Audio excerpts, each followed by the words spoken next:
Every threshold has a keeper, the edge of sleep, the moment between day and night, the crossing between the living world and whatever lies beyond it.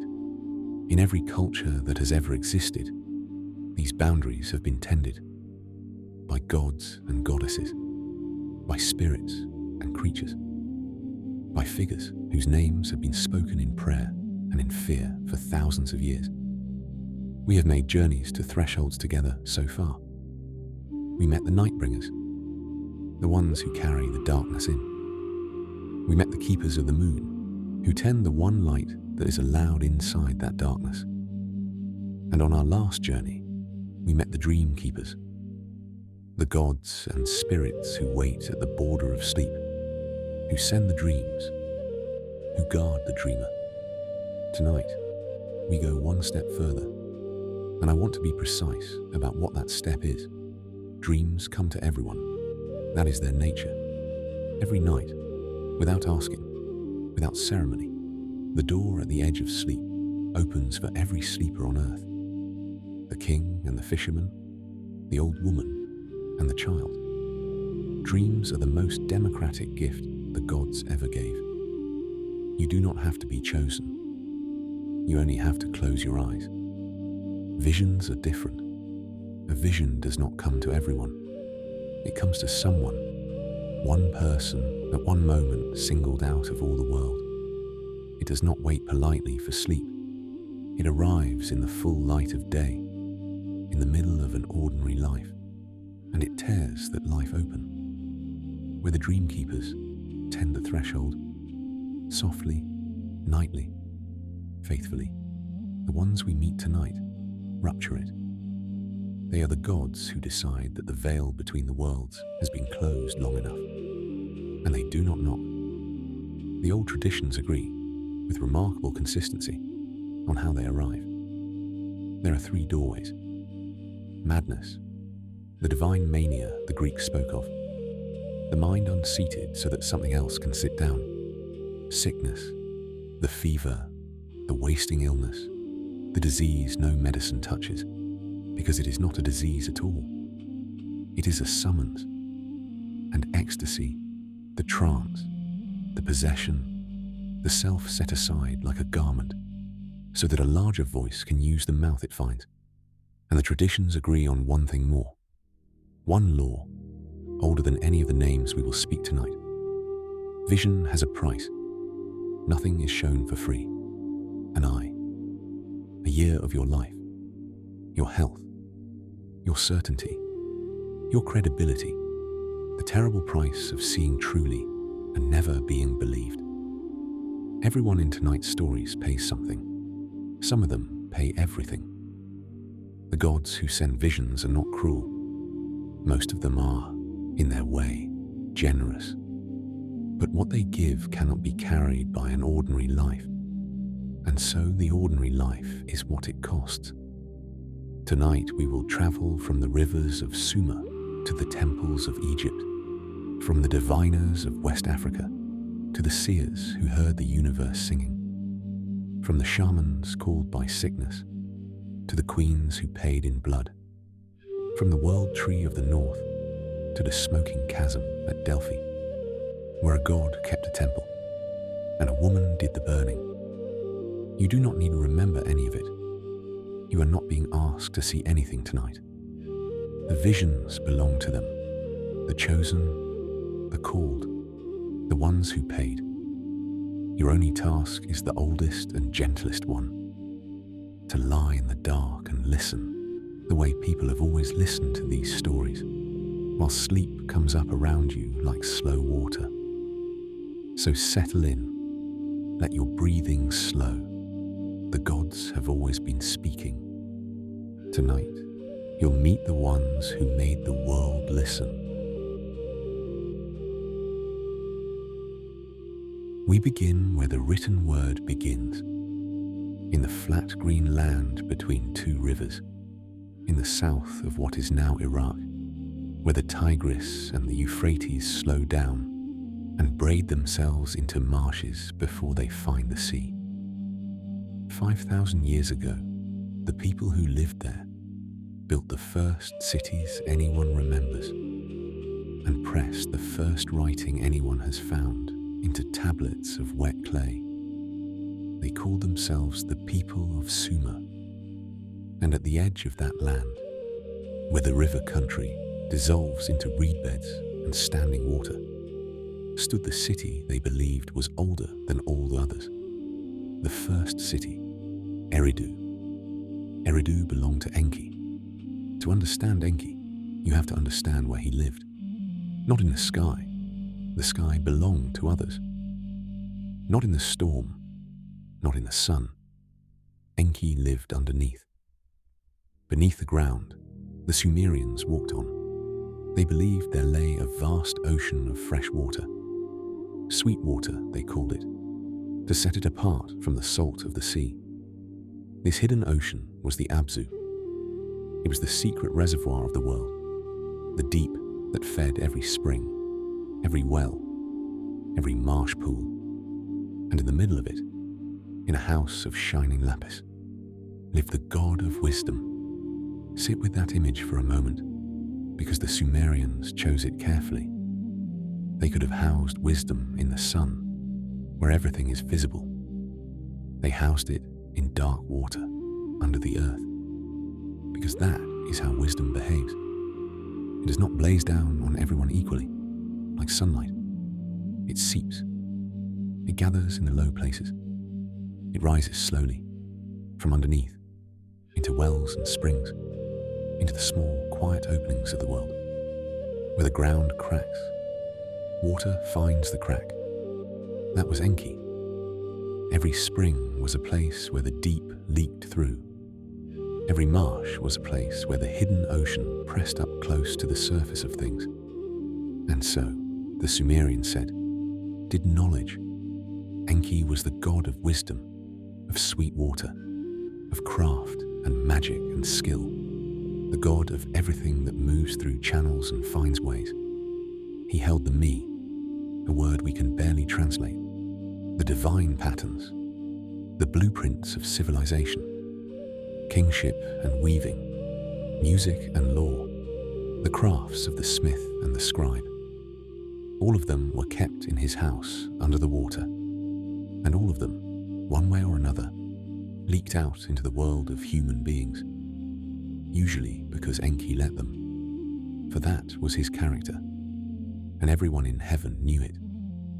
In the councils of the gods, Enki was the clever one, the problem solver, the god the other gods came to when a decree had gone wrong, and someone needed to find a way around it without quite breaking it.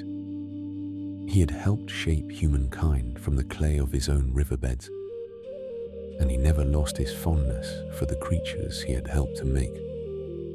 The other gods ruled humanity. Enki liked them, which mattered, in the end, more than anything, because of what the gods decided to do. The story is one of the oldest stories in the world, older than the version most people know. The gods had grown weary of humankind. The world had become loud with us. We were many and restless, and the noise of us rose up into heaven and would not stop. And Enlil, lord of the air, the sternest of the great gods, resolved that the world should be washed clean. A flood, not a punishment for any single crime. Something colder than that. A quieting.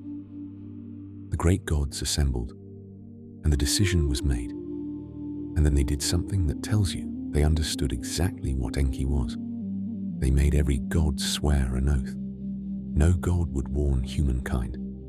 No god would speak of what was coming. The secret would be kept until the waters came. Enki swore with the rest of them. The oath was binding. Even the god of the ways around could not simply break his word. So he did not break it. In the city below, there lived a man the tablets call Atrahasis. The name means exceedingly wise. And other tellings call him Ziusudra.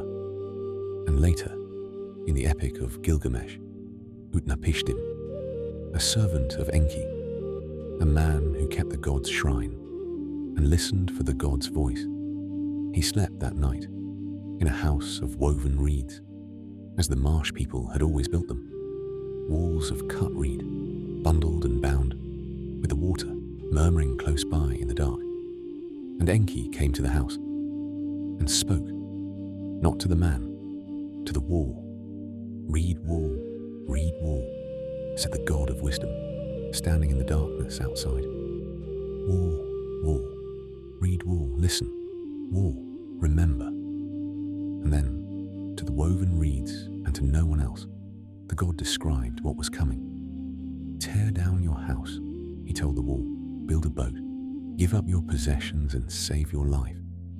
Take with you the seed of every living thing. The rains are coming, and the deep is going to rise." On the other side of that wall, in the shallow water at the edge of sleep, the exceedingly wise man heard a voice that was not addressed to him, and understood every word.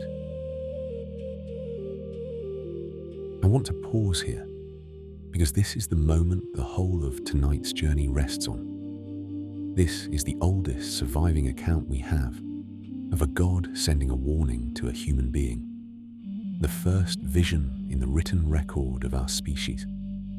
And look at how it arrives, not face to face, not in glory, not in fire.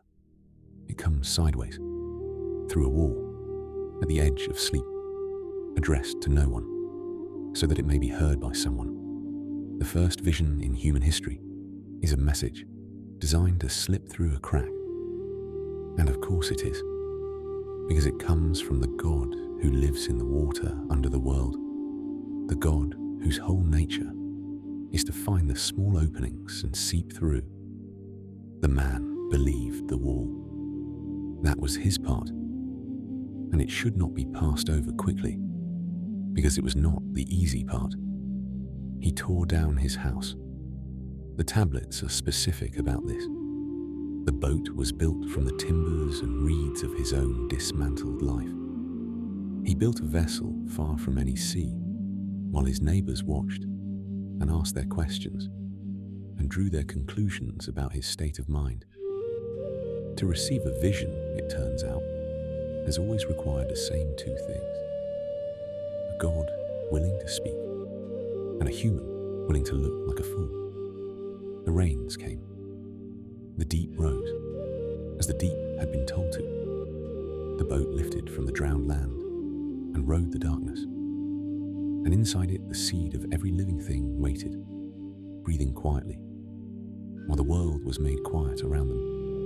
And when the waters drew back and the boat came to rest, the world began again, smaller and rinsed and continuing. The line of life ran on through one reed cutter's obedient boat.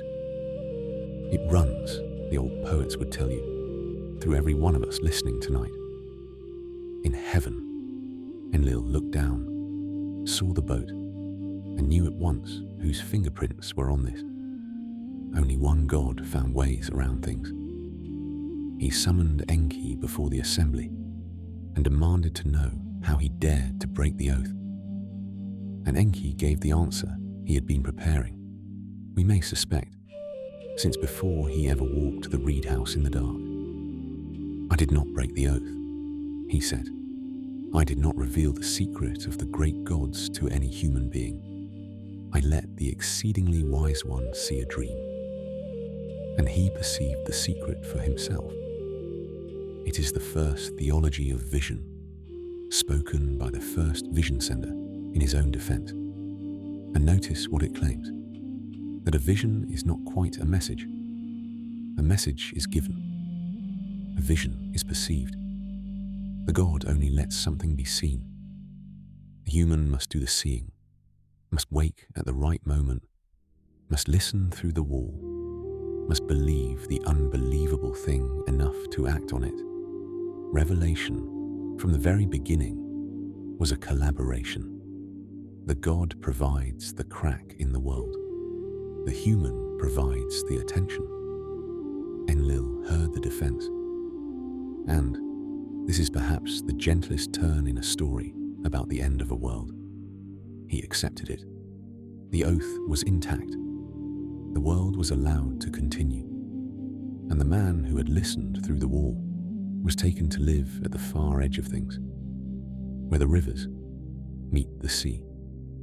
Keeper of the oldest secret of all, that the gods can be merciful, so long as their mercy can pass through a loophole.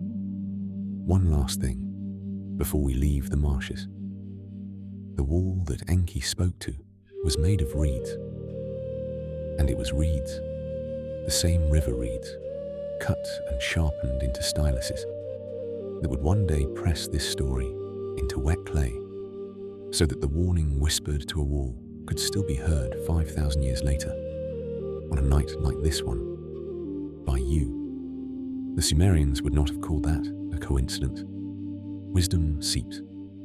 It finds the crack, the wall, the reed, the sleeping listener. It always gets through. Enki is still down there, in the old imagination, in the sweet, dark water under the world, under the wells and the springs, under the slow rivers you have crossed without ever thinking of him. He is not asleep. He is listening, the way water listens, to everything that rests on top of it. And every so often, when heaven has sworn itself to silence, something true still rises quietly through the ground and finds a wall to say itself to, near where someone wise is sleeping.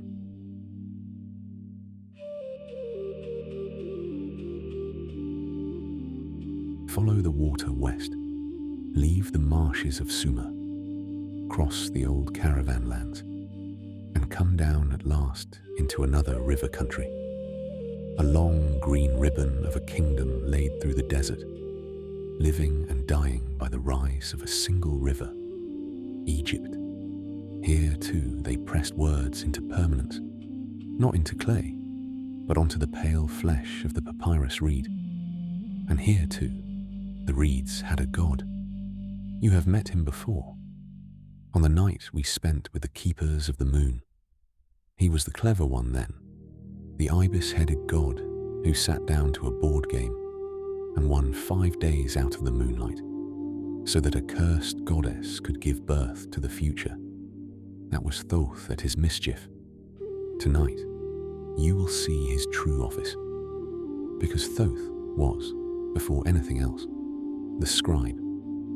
The Egyptians said he had invented writing itself, that the marks the scribes made, the little birds and eyes and reeds and coiled ropes of the hieroglyphs, were his gift. And they called them Medu Neter, the words of the god. He was the tongue of Ra, the one who turned the sun God's will into speech. He was the record keeper of heaven, the measurer of time, the counter of the stars. When anything true happened, anywhere in the world or out of it, Thoth wrote it down. Think about what that means. In the language of tonight's journey, Enki let wisdom seep into the world drop by drop, through the cracks. Thoth did something stranger, and in its way, more dangerous. He gathered it, all of it, every secret the gods possessed, every law that holds the sky up, every true name of everything, written down, fixed, kept, which meant that somewhere, in principle, there existed a page on which the whole of reality was legible. The Egyptians could not stop thinking about that page, and so they told a story about it. They said that Thoth had once written a book with his own hand, not a book of accounts or hymns. The book of Thoth. It held, the story says, only 2 spells. The first would let you understand the speech of every living creature, the birds in the air, the fish of the deep, the animals of the hills. The second would let you see the gods themselves. 2 spells, the whole ambition of every seer who has ever lived. In 2 spells, to hear what the world is saying and to see who is behind it. And Thoth did not give this book to anyone. He hid it. He sank it at the bottom of the Nile, near the old city of Koptos, sealed inside a nest of boxes, a box of gold inside a box of silver, inside ebony and ivory, inside bronze, inside iron. And around the iron box, he set serpents to keep watch in the dark water. The god of revelation, you notice, is also the god of the locked box. That is the heart of Thoth, and it is why he belongs in tonight's company, even though he so rarely sends anything. He is the reason there is something to send. He keeps the library, from which every vision is a single leaked page. Of course, someone went looking for it. A prince called Naneferkaptah, a king's son, a scholar, a man who loved old writing the way other men love gold, heard of the book and could not rest. He found the place. He overcame the guardians. He lifted the boxes out of the river, one out of another, and he opened the book of the god, and he read the 2 spells, and they worked. He heard the birds arguing in the reeds. He saw the sun move and understood the one who moved it. For a little while, one human being stood inside the whole of the truth. And then his life came apart. Quietly, piece by piece, on the long river journey home, the story takes from him everything he had brought with him. His little son first, and then his wife, both given to the water near Koptos, near the very place the book had lain, and buried there on the riverbank, far from home. And last of all, the prince himself, who came back to Memphis only as a body, and was laid in his tomb with the book of Thoth wrapped against his chest, having paid for the whole of the truth, exactly everything. There the book rested for generations, until another prince came looking. His name was Setne, a son of the great Rameses, a magician bold with learning, the kind of man who has read enough to believe that reading is the same as being ready. He found the tomb. He went down into it, and in the lamplight of the burial chamber, he found not one ghost, but 2, the shining form of Naneferkaptah upon his bier, and beside him, keeping company through the centuries, the spirit of his wife, Awera, whose body lay a river's length away at Koptos, and whose love had not found that any obstacle at all. It was she who spoke first.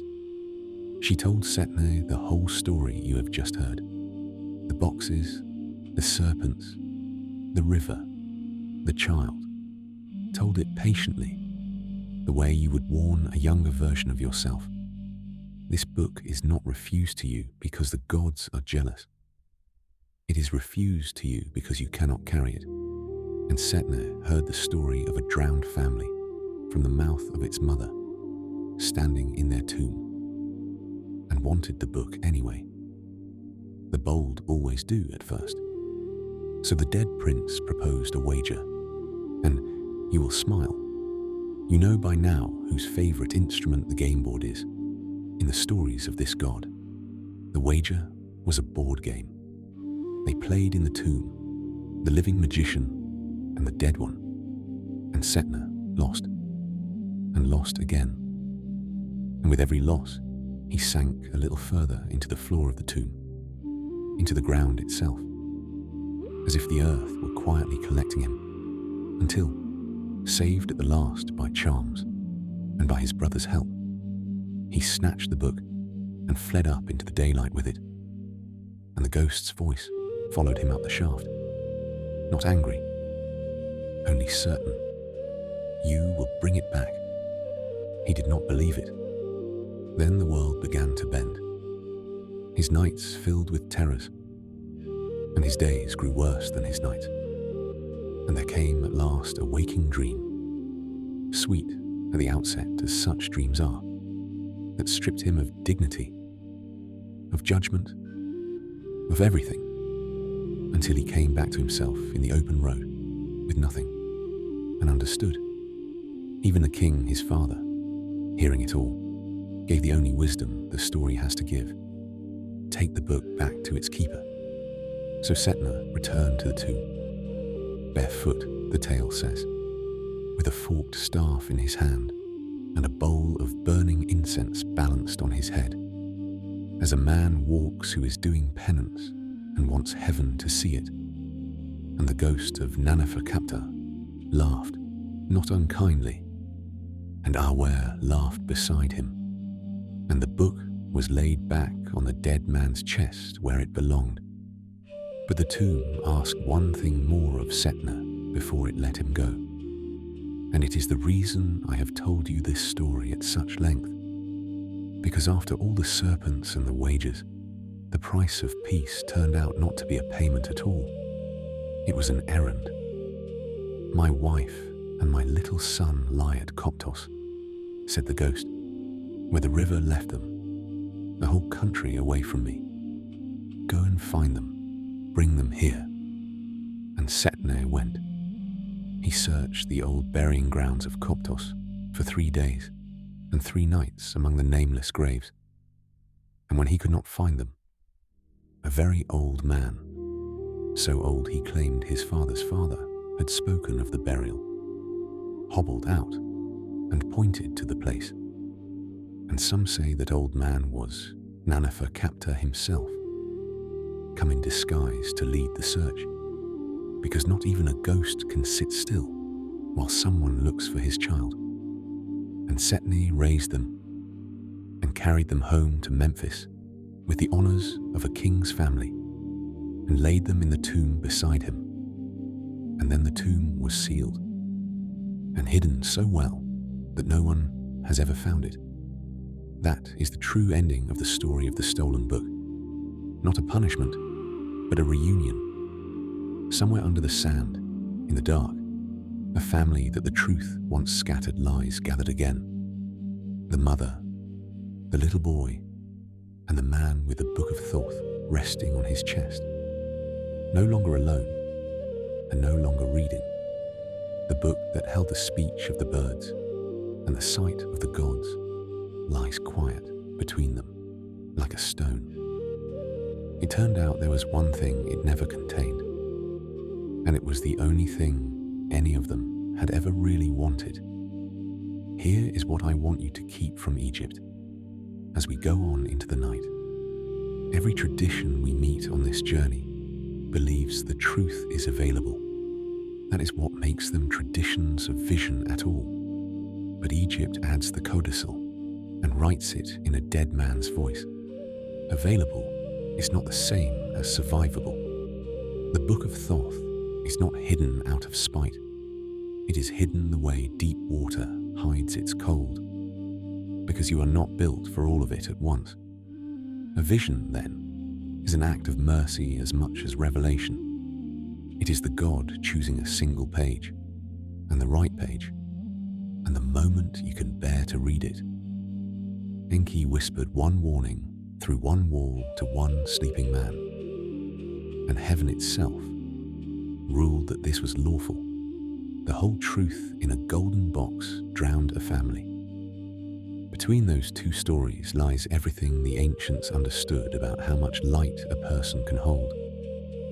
Thoth is still writing. That was always the promise and the comfort of him, that nothing true is ever lost, that it all goes into the record. Every name, every night, this one included. Somewhere the ibis-headed scribe is bent over the page of the present moment, taking it all down in the words of the god. You are on that page. You are being written gently tonight. Rest and let the scribe keep it.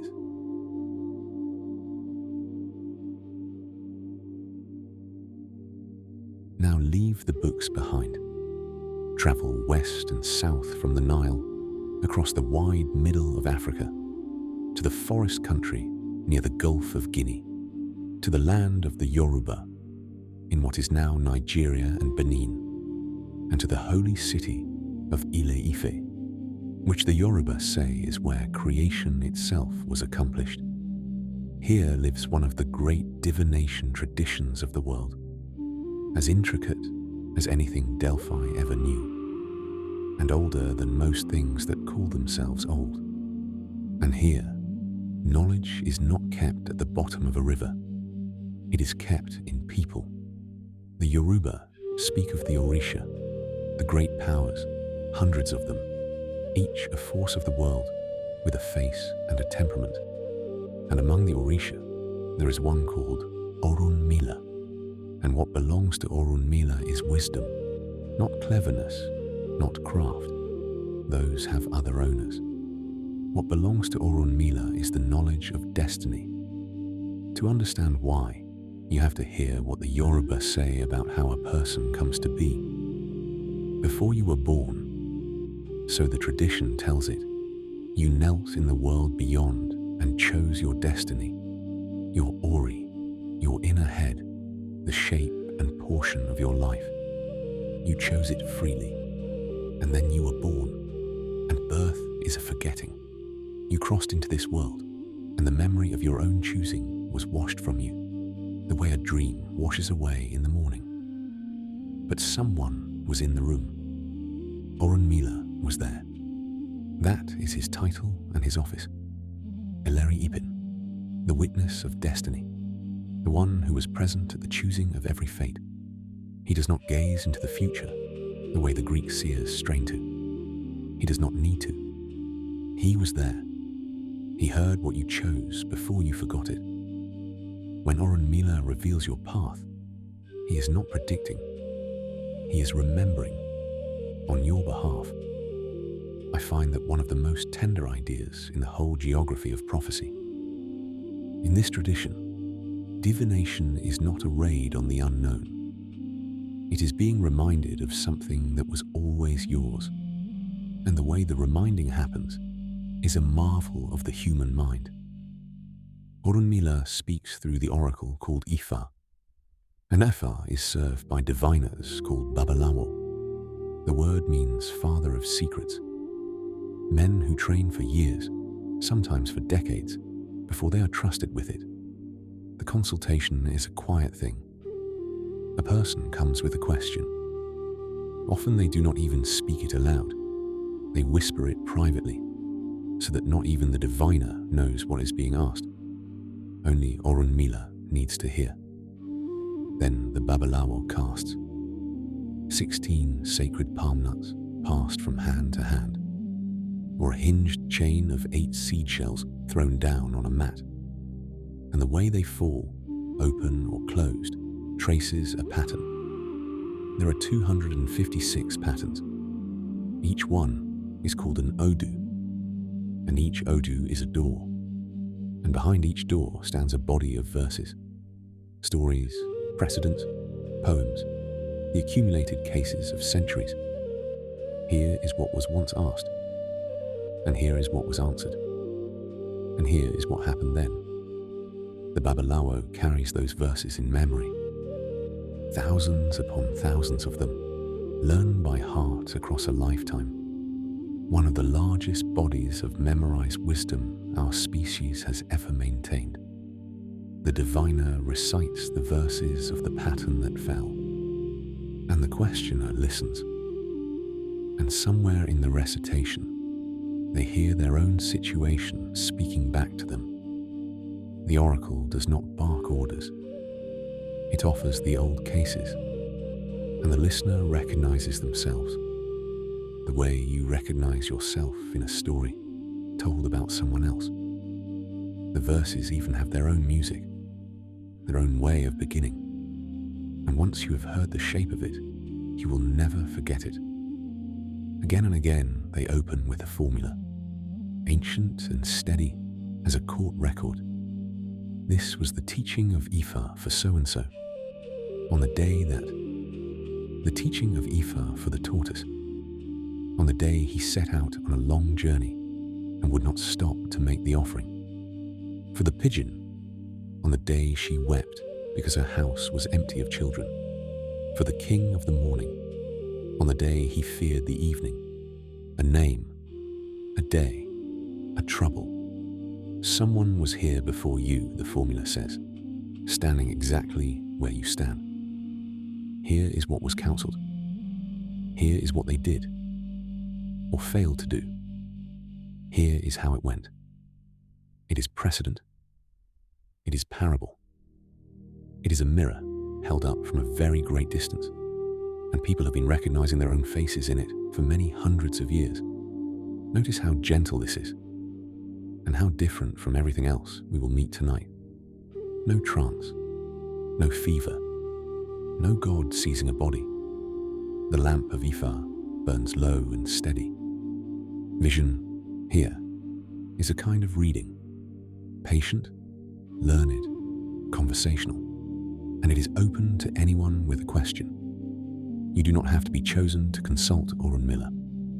You only have to come and ask. The witness of destiny keeps the archive of every soul's own choosing and lends it back, page by page, to whoever has forgotten who they meant to be. There are nights when I think that is the kindest job any god ever gave himself. But I have not yet told you about the other figure at the mat, because there is one, there always is, though he casts no pattern and speaks no verse. No consultation of Ifar begins without setting aside his portion first. No offering the oracle prescribes will ever reach heaven unless he carries it. He is the messenger between the worlds, the keeper of the crossroads, the opener and closer of every road. And he is also, in the same breath and without any contradiction the Yoruba can see, the trickster. His name is Ishu. They tell a story about him, one of the most famous stories in all of Africa, and one of the wisest stories anywhere. And it goes like this. There were two farmers whose fields lay side by side, divided by a path, and they had been friends since boyhood. So famous a friendship that people spoke of it, which may have been the trouble, for Ishu does not care to hear that anything mortal is beyond testing. One morning, he walked the boundary path between their fields, wearing a tall hat, red on one side, white on the other, greeting each man pleasantly as he passed.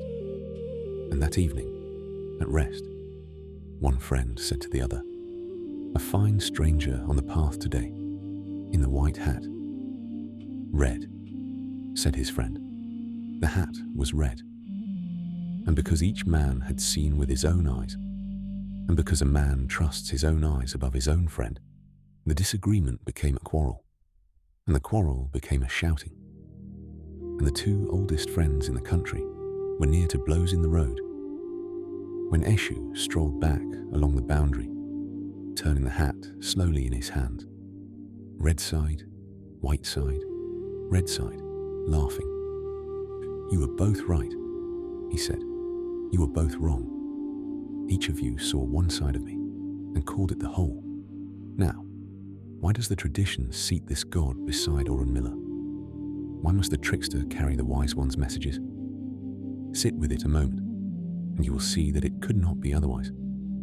Orunmila knows what is. The destinies, whole and true, as they were chosen. But Eshu knows how we see, from one side of the path at a time, in one color, certain of ourselves. He is the god of the other side of the story, the patron of every truth that depends on where you happen to be standing. And that is precisely why divination needs him. A revelation delivered to a mind that has forgotten it might be wrong is not a revelation at all. It is just another hat, seen from one side. Ishu is there at the mat to keep the door of interpretation open, to remind the questioner, before the verses even begin, that certainty is the one offering the oracle will not accept. Wisdom and mischief, the archive and the crossroads, sharing one mat by lamplight. The Yoruba understood something it has taken the rest of the world a very long time to say out loud, that truth travels safely only when humility carries it. But the Yoruba, who understand balance better than almost anyone, knew that memory and patience are only half of how truth arrives. Sometimes the door does not open. Sometimes it blows off its hinges.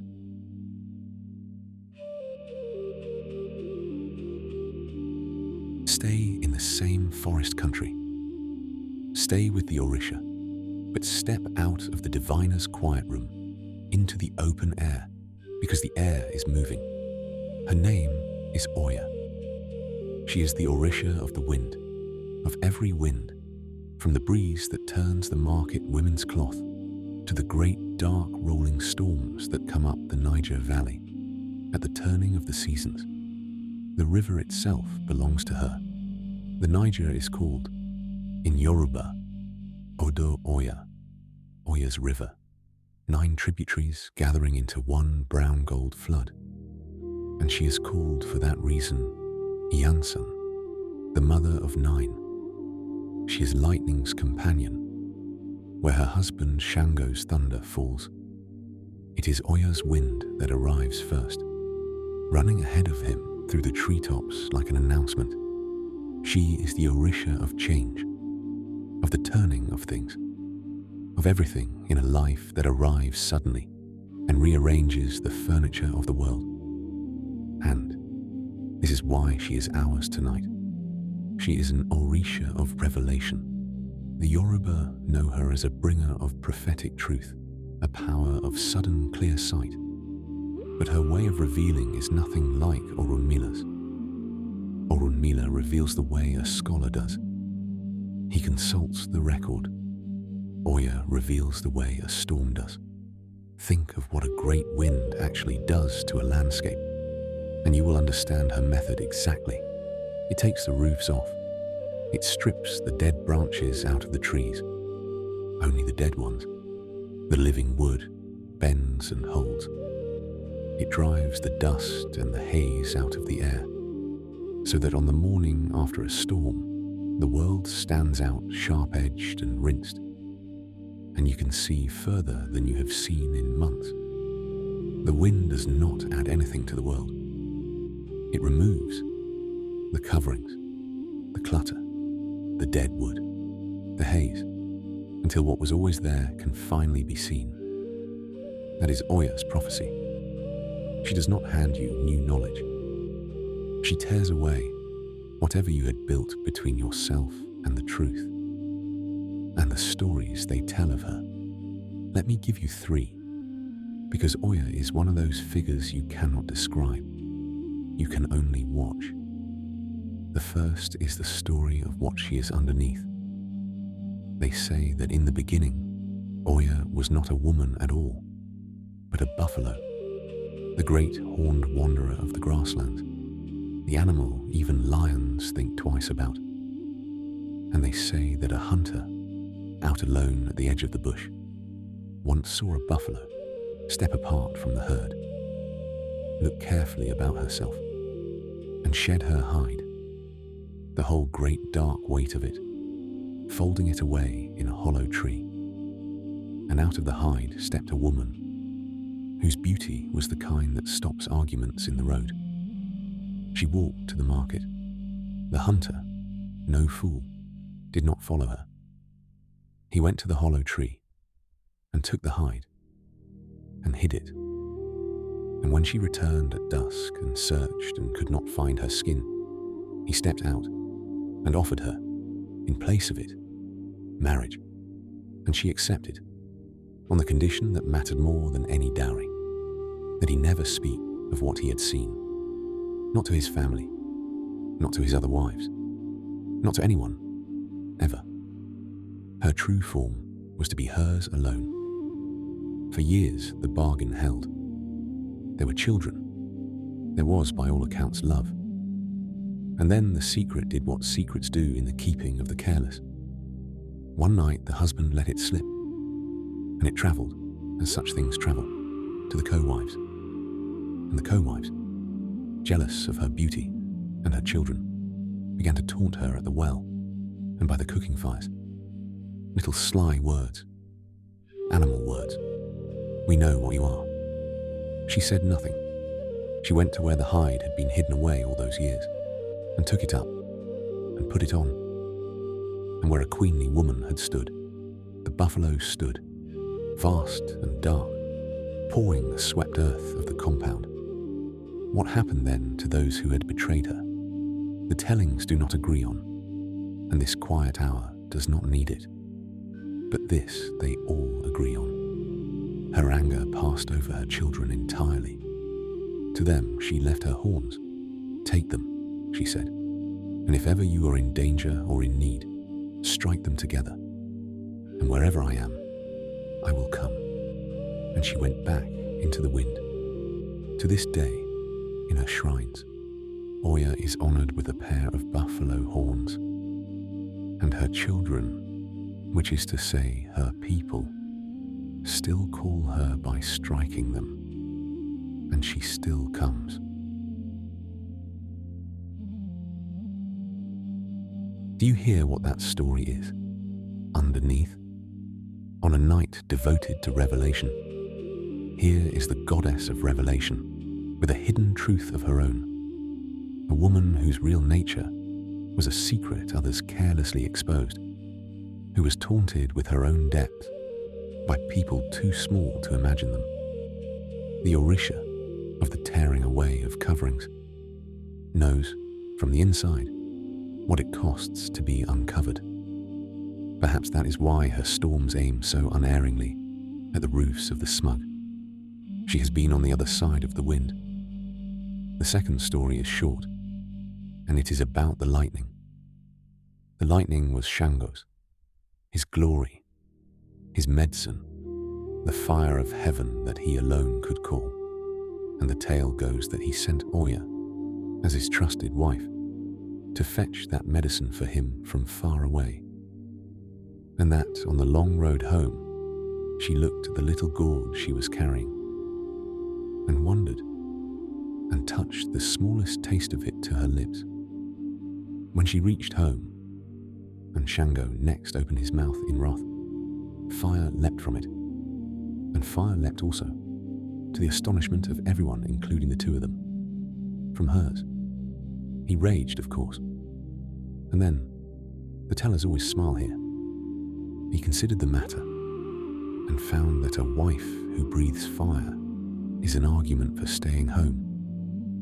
Ever after they ride the storm together, his the deep thunder, hers the running wind before it, and the lightning shared between them, whatever he may say. And notice the shape of the tale, because it is our shape. Knowledge not offered to her, tasted anyway, at the risk of everything, and carried. Oya is the patron of every woman who was sent to fetch the power, and decided, on the road, that she could hold some too. And the third story is the reason for her praise name. They call her Yansan, mother of 9. And the tellings say the children did not come easily, that she was long without them, and grieved, and that she did what anyone in her world would do with a grief that are too heavy to carry alone. She went and consulted Ifa. You know the house she visited. We have just come from it. The oracle heard her and prescribed the offering. Cloth, they say, cloth of many colours, the wrapped and billowing cloth of the market women. And she gave it. And in time, the children came, 9 of them. And this is why, when the whirlwind moves across the land, spinning and swaying with its skirts full of leaves, the Yoruba say you are looking at Oya's cloth, the offering that became her glory, dancing. Her 9th and last child was the strangest and greatest. Egungun, the masquerade, the swathed and masked figure, in whom, at the festivals, the ancestors themselves come back to dance among the living. Think of it. The youngest child of the Storm Woman is the door through which the dead return to visit. Even her motherhood opens thresholds. She presides over the marketplace, where fortunes turn in an afternoon, and she keeps one more post, which those of you who have travelled with me before will recognise as a mark of high honour in these journeys of ours. She is a guardian of the cemetery gates, not of the dead themselves, of the threshold. The last doorway of all stands in her wind, a goddess of wind, of change, of the market's turning luck, and of the gate at the edge of life. Do you see the single shape underneath? Oya owns every place where one state of things gives way to another. And revelation, sudden, unasked for, life-rearranging sight, is exactly such a place. A vision is a threshold you cross without moving. Before it, one life. After it, another. Of course, the Storm Woman keeps that gate too. Her devotees do not pretend she is comfortable. Her winds have levelled harvests. Her changes are not always the ones anyone would have chosen. The truths she uncovers are the ones people put roofs over on purpose. But they will also tell you this: nothing rots in Oya's territory. Nothing false survives her season. She is the mercy that looks at first like ruin, the clearing that has to happen before anything new can be seen or grown or built. And there is something worth saying plainly, on a night that will bring us, before it ends, to women whose truths were locked away, or laughed away, or heard too late. Here, in the Yoruba world, the power of unwelcome truth is a queen. Fierce, honoured, feared and loved in the same breath. Nobody calls Oya mad. They call her mother, and they mean it. And they board their windows all the same. Tonight, though, her river runs quiet, and her wind is the small kind, the kind that moves through a dark house like a slow exhale, and settles the curtains, and is gone. Even the storm rests. Let it rest, and let the last of her breeze carry us east, far east, across the width of a continent, to a people who stood in the wind of heaven, and heard, inside it, something singing. There is a very old idea. You find it wherever people have sat still long enough, that the universe is not silent, that underneath the noise of the world, there is a hum, a note, a continuous quiet sounding, the way a great bell goes on, ringing below the edge of hearing, long after it is struck. Most of us never hear it, not because it is not there, but because we are never quiet enough, for long enough, in the right way. In ancient India, they said, some were. Go back 3,500 years, to the river plains of the northwest of the Indian subcontinent. The people there composed the hymns that would become the Rig Veda, more than 1,000 of them. Praise songs and riddles and prayers of astonishing beauty, the oldest living scripture on earth, chanted tonight in an unbroken line from then to now. And here is the remarkable thing. The tradition does not say those hymns were written. It barely even says they were composed. It says they were heard. The whole body of that scripture is called Shruti. The word means precisely that which is heard. And the ones who heard it were called the Rishis. The word is usually translated seer, and the old texts use the language of both senses at once. The Rishis saw the hymns, the way you see a landscape when a fog lifts. They heard them, the way you pick out a melody that was playing all along under the noise. The hymns, in this understanding, are eternal. They were sounding before the Rishis were born, and they are sounding now. The Rishis did not invent them, The Rishis were the ones who managed to tune themselves finely enough to receive. How? The tradition's answer is a single word: tapas. It means heat, the inner heat of discipline, the slow warmth built up by stillness, austerity, attention held and held and held. Where other traditions tonight open the door with fever or frenzy, the Rishis banked their fire like a hearth for years, until the self burned quiet and clear. And in that clarity, the singing came through. Not a seizure, a tuning, the seer as an instrument brought so perfectly to pitch that the universe could play it. And what came through was speech. And speech, in the Veda, is herself divine. There is a hymn in the Rig Veda where the goddess Vak, speech, speaks in her own voice, in the first person. And she is not modest. I move through all beings, she says. I bend the bow for the god. I have entered heaven and earth. Whoever eats or breathes or hears does so through me. The voice that spoke through the seers announces herself as a she. The first person, you might say, that revelation ever used was hers. On a night full of gods who speak through women, it is worth pausing on a tradition where the speaking itself is a woman. The Rishis heard her, and what they heard they bound into meter, because meter is how you carry fire without being burned.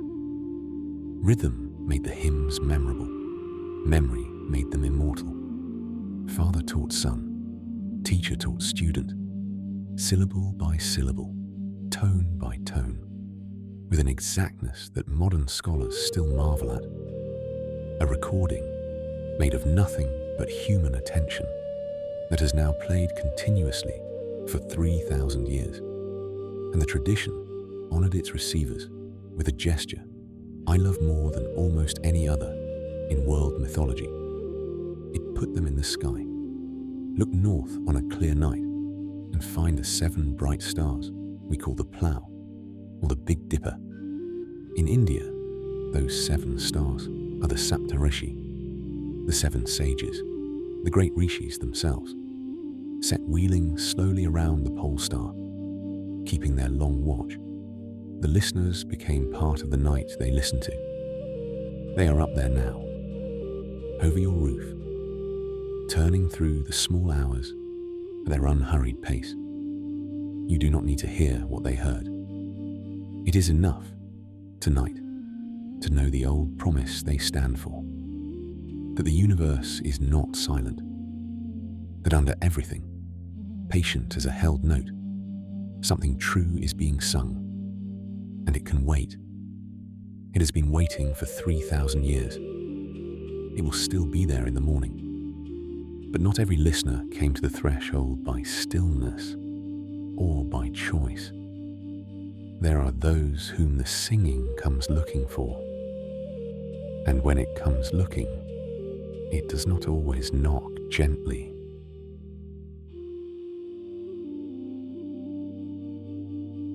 Everyone we have met so far came to the threshold prepared, or at least willing. The wise man kept a god's shrine.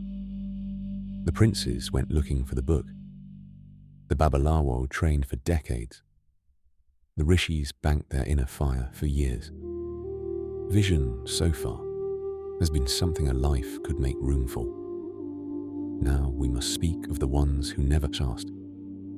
Come to Korea, to the villages and river towns of the old peninsula, and to a tradition that is not a memory, but a living practice, carried on this very night by living women. They are called Mudang, the shamans of Korea, and they have been overwhelmingly women for as long as anyone can tell. They stand between the human world and the world of spirits. They intercede, they comfort, they carry messages across. And the way most of them receive their calling is one of the most extraordinary patterns in all of human spiritual experience. It begins as an illness. The tradition calls it Shinbyong, the spirit sickness. A woman, often in the middle of an ordinary life, begins to fail. She cannot eat or cannot sleep. Her body aches in ways that wander and will not settle. Her dreams grow crowded and vivid and strange, full of voices, full of figures she does not know who seem unnervingly to know her. Doctors are consulted. The doctors find nothing. Remedies are tried. The remedies do nothing. The illness is real. The suffering is entirely real. And yet it answers to no medicine, because it is not, in the tradition's understanding, a disease at all. It is a knock at the door. A spirit has chosen her. The sickness is the summons, and it will not lift until it is answered. Here is the part that I find most humanly true in the whole pattern. Almost no one says yes at first.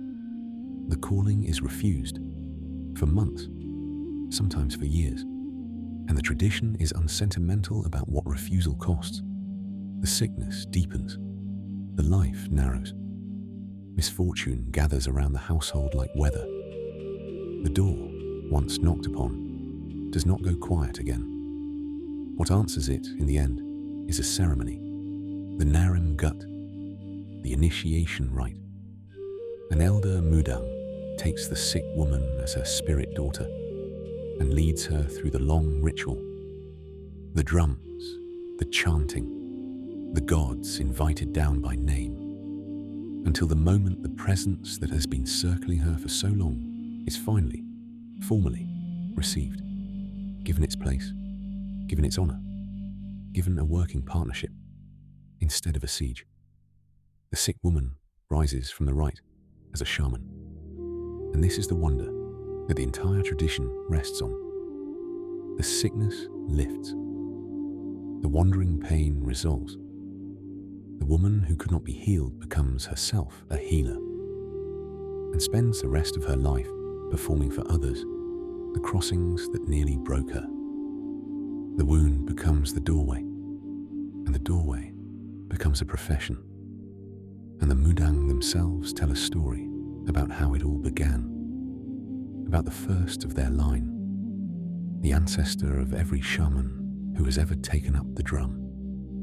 It is one of the great narratives of Korea, sung to this day in the long chanted epics of the rites for the dead, hour upon hour, by women who count its heroine as their founding mother. It is the story of the princess who was thrown away. There was a king, the song says, who needed a son, and the queen bore him a daughter, a fine child. There would be others. The queen bore him a second daughter, and a third, a fourth, a fifth, a sixth, 6 princesses, each arrival a little colder than the last. And when the 7th child came, and the 7th child was a girl, something in the king closed like a door. He ordered the infant cast away. They sealed her in a chest and gave her to the water. And the water, which has carried more than one abandoned child in the stories of this night, carried her. She was drawn out, far away, by an old couple, humble and childless and kind, who raised her as their own without ever knowing who she was. The name the story gives her is the name of what was done to her. Bari, the abandoned one, princess thrown away. Years passed, and in the palace, the king and the queen fell ill, both together, mortally, beyond every physician in the kingdom. And when the diviners were consulted, the answer came back with the terrible symmetry these stories love. The sickness had a root, and the root was the casting away of a child. And there was one cure only, the water of life, which rises in the other world, in the far west, beyond the boundary of the living, where no road goes. Someone would have to travel out of the world alive and come back. The king asked his 6 daughters, the cherished ones, raised in silk inside the walls, And one by one, with 6 exquisite excuses, the 6 princesses decline. The song lingers on this, and you can hear 700 years of quiet judgment in it. The ones who had been given everything could not spare the one thing. And so, at last, ashamed, the palace went searching for the daughter it had thrown away, and found her, grown, at the edge of the kingdom. They told her who she was. They told her who was dying.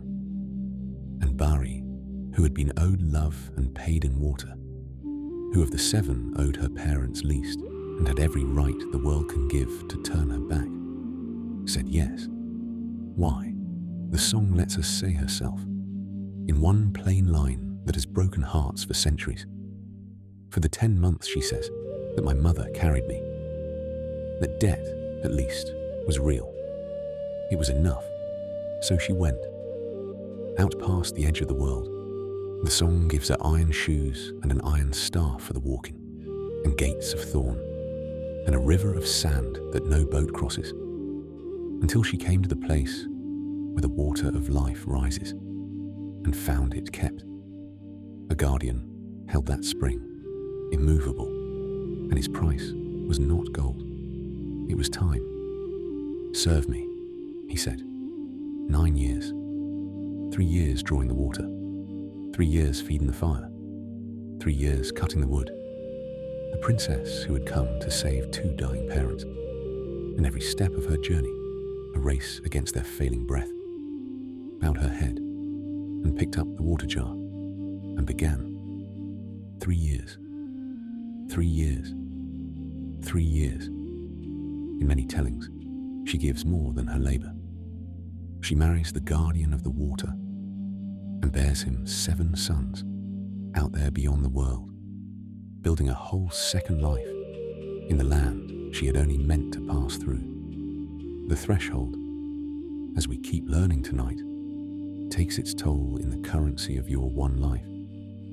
And when the 9th year closed, the guardian gave her what she had come for, the water of life, and with it, in the loveliest detail of the whole epic, the flowers of resurrection, which grow only in that country, the flower that knits the bone, the flower that restores the flesh, the flower that returns the breath.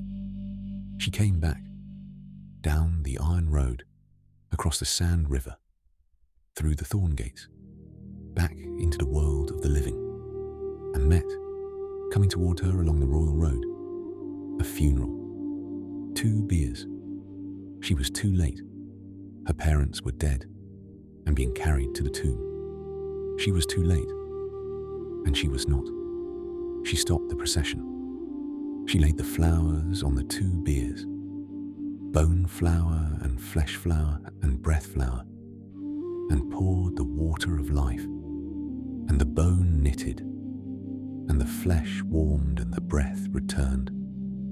And the king and queen sat up in the middle of their own funeral and looked into the face of the daughter they had thrown away.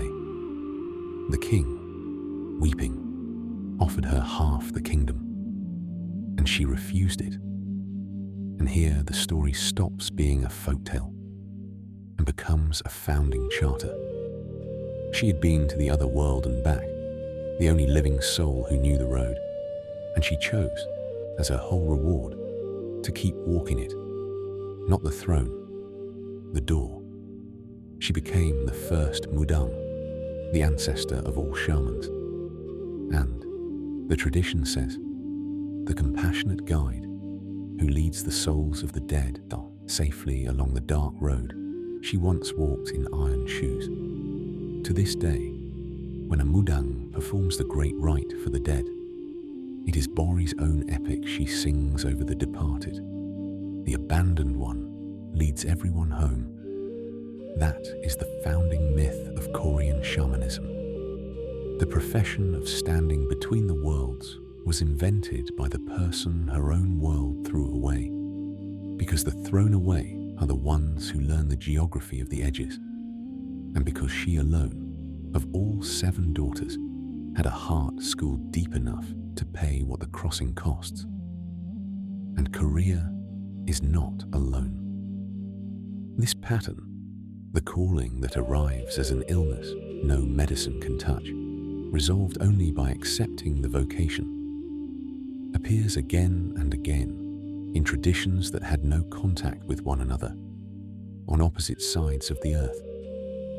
Among the peoples of Siberia, the old accounts tell of the shaman's initiation coming as a long sickness of the soul, with dreams in which the sufferer is taken apart, unmade, in dream after dream, down to the bare frame of themselves, and then put back together, remade with something new inside, and wakes at last knowing the way to the other world, because they have, in the dream language of their own body, been through it.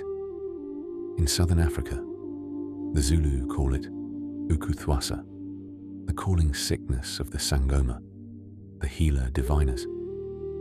And there too the elders say the same quiet, formidable thing. This is not an illness to be cured. It is a door to be walked through. There is only one direction that leads back to health, and it is forward. Different peoples, different centuries, different ends of the earth, the same shape. It is one of the places where humanity, without conferring, agreed. I want to be careful here and gentle, because this chapter walks close to real suffering. The tradition does not romanticize the spirit sickness, and neither will I. It is an ordeal. Nobody envies the one who is called.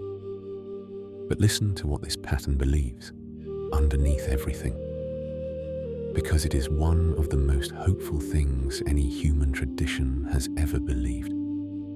It believes that there are breakings that are not endings, that a person can go down into the dark of their own body and mind, be unmade there, and come back, not merely recovered, but equipped, carrying a map. The Mudang can guide others across the threshold precisely because she was dragged across it herself. Her authority is her scar. And in the old Korea of rigid hierarchies, where a woman's voice counted for little in the courts and councils, this was, and remains, a realm of women's authority. The gods, it turned out, did not consult the hierarchy. They chose whom they chose. And the chosen woman, on the far side of her ordeal, stood in the one place from which no one could dismiss her, between the village and its spirits, holding the door. Tonight, somewhere on that peninsula, a drum is being warmed by a fire, and a woman who was once the sickest person in her village is preparing to stand at the threshold on behalf of someone else. Let her stand there. You are not called tonight. Your only summons is sleep, and that one you may answer without any ordeal at all. But the body, as the doorway, hold on to that thought, because we are about to cross the widest water of the night, to a people who took that idea further than anyone, who did not wait for the door to open, who opened it themselves.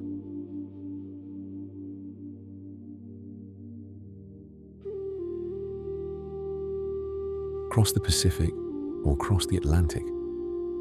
Either way, come to the lands of Mesoamerica, the narrow waste of the Americas.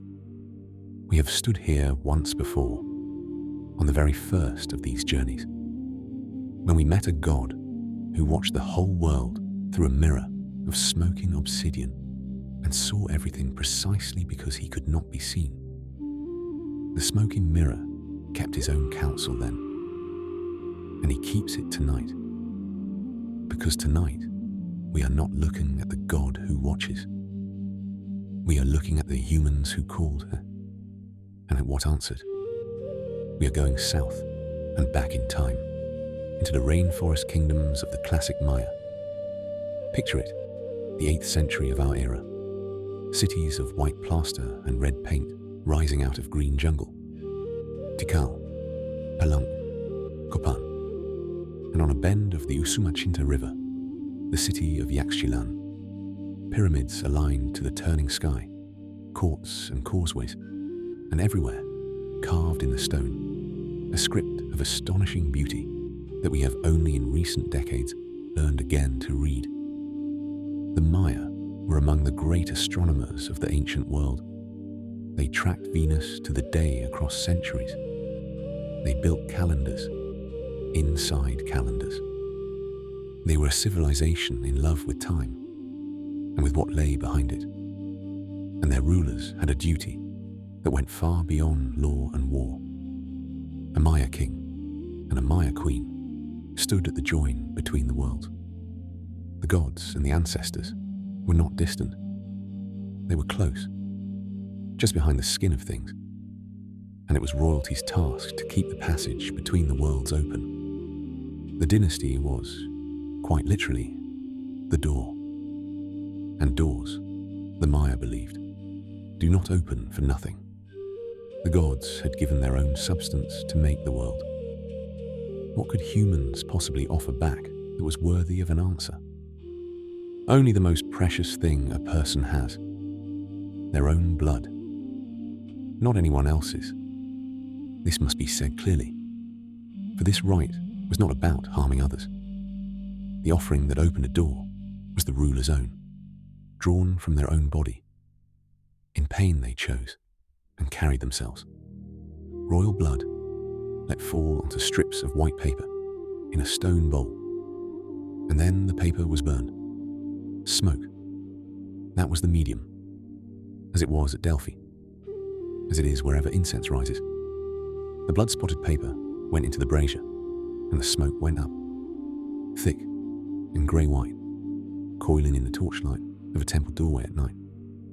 And in that coiling, exhausted, light-headed, he'd given over entirely to the right. The royal visionary watched the smoke begin to turn, to thicken, to take form. The form it took has a name, the Vision Serpent, a great serpent rearing out of the smoke itself. Its body, the rising column, its scales, the curl and shear of the currents of hot air, and its jaws open, and out of its open jaws, this is the image carved in stone again and again, leans a figure, an ancestor, a founder of the dynasty, dead for generations, a god in full regalia. The serpent is not the vision. The serpent is the road, the passage between the worlds made briefly visible, and out of its mouth, the other world leans through and speaks. We know this rite most intimately, not from a king, but from a queen. Her name was Lady Kabul Shuk, Lady Shok of Yaxchilan, and she was one of the most powerful royal women of the entire Maya world. Around the doorways of a temple built in her honor, her husband the king set a series of carved stone lintels, and they are among the masterpieces of ancient American art. You can stand in front of them today, in museums an ocean away from her river, and read her story in the stone. On the first, Lady Zok kneels in magnificent brocade, and she is performing the offering, drawing the rough cord through her own tongue, the blood falling to the paper in the bowl below, while the king holds a torch above her against the dark. The carving does not flinch and does not gloat. It records her steadiness. On the second lintel, the answer. The smoke from her burned offering has risen and become the serpent, vast, rearing over her, and from its open jaws leans an armed ancestral figure, come through the door she opened, and she kneels below, looking up at what her own blood has summoned. Stone is patient, and it keeps what mattered. What the dynasty chose to carve above its doorways forever was not a battle and not a treasure. It was a woman, paying the price of vision out of her own body, and the vision arriving. Every tradition tonight has told us that sight costs. The Maya are the ones who took that law literally and wrote the receipt in stone. And notice the deep grammar of it, because it is the same grammar we heard at the reed wall in Sumer.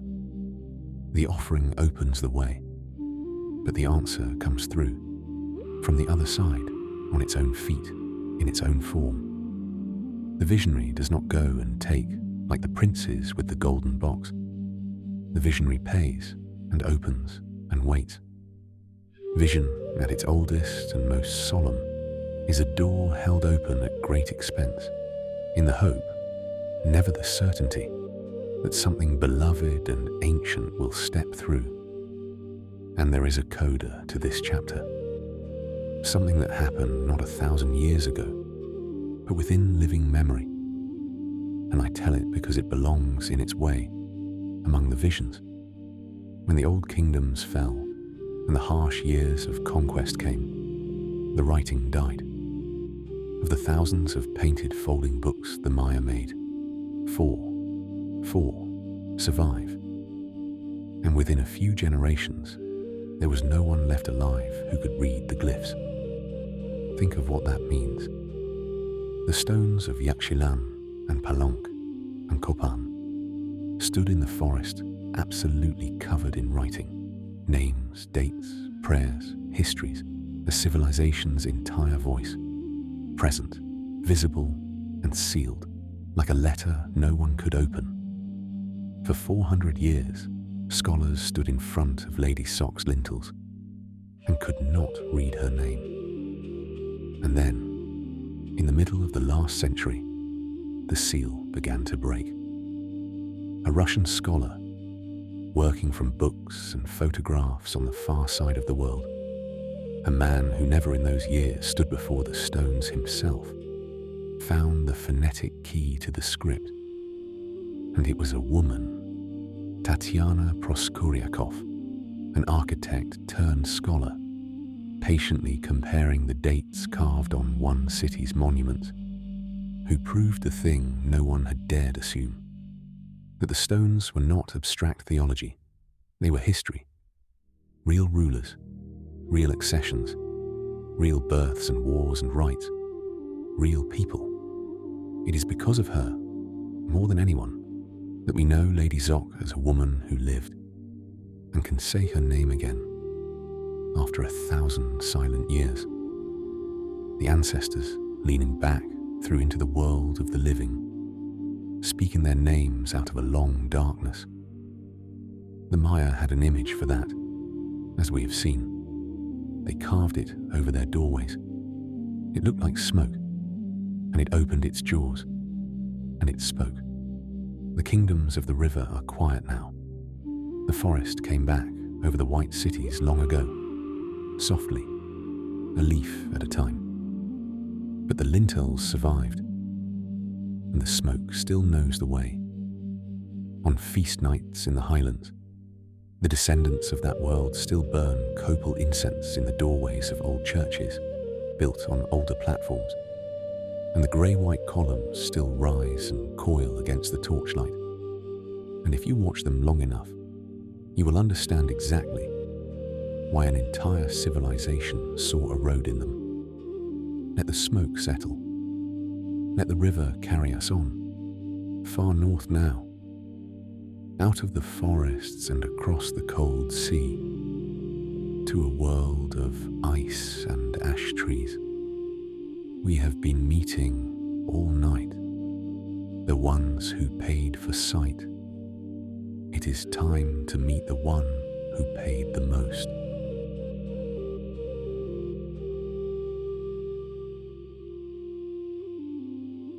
In the world of the Old North, everything of value has a price, and the price is never negotiable. The Norse did not believe the universe gave gifts. It made trades, and no one in that world, no god, no giant, no hero, traded harder or paid more than the one-eyed god who rules it, Odin, All-Father, god of kings and poets, of the battle-slain and the rune-cutters, and, above everything else, the most relentless seeker of hidden knowledge in any mythology on earth. Other gods want gold, or glory, or peace. Odin wants to know. He wants it the way the starving want bread. And the two stories the North told about how he got what he wanted are the two greatest price tags in the history of vision. The first is the well, beneath one of the three great roots of Yggdrasil, the world tree, the ash that holds all the realms in its branches. There is a well, and the well belongs to a being named Mimir, who is old beyond the gods. And the water of that well is memory and understanding itself. Whoever drinks from Mimir's well sees the connections of things. Why what happens, happens. What follows from what?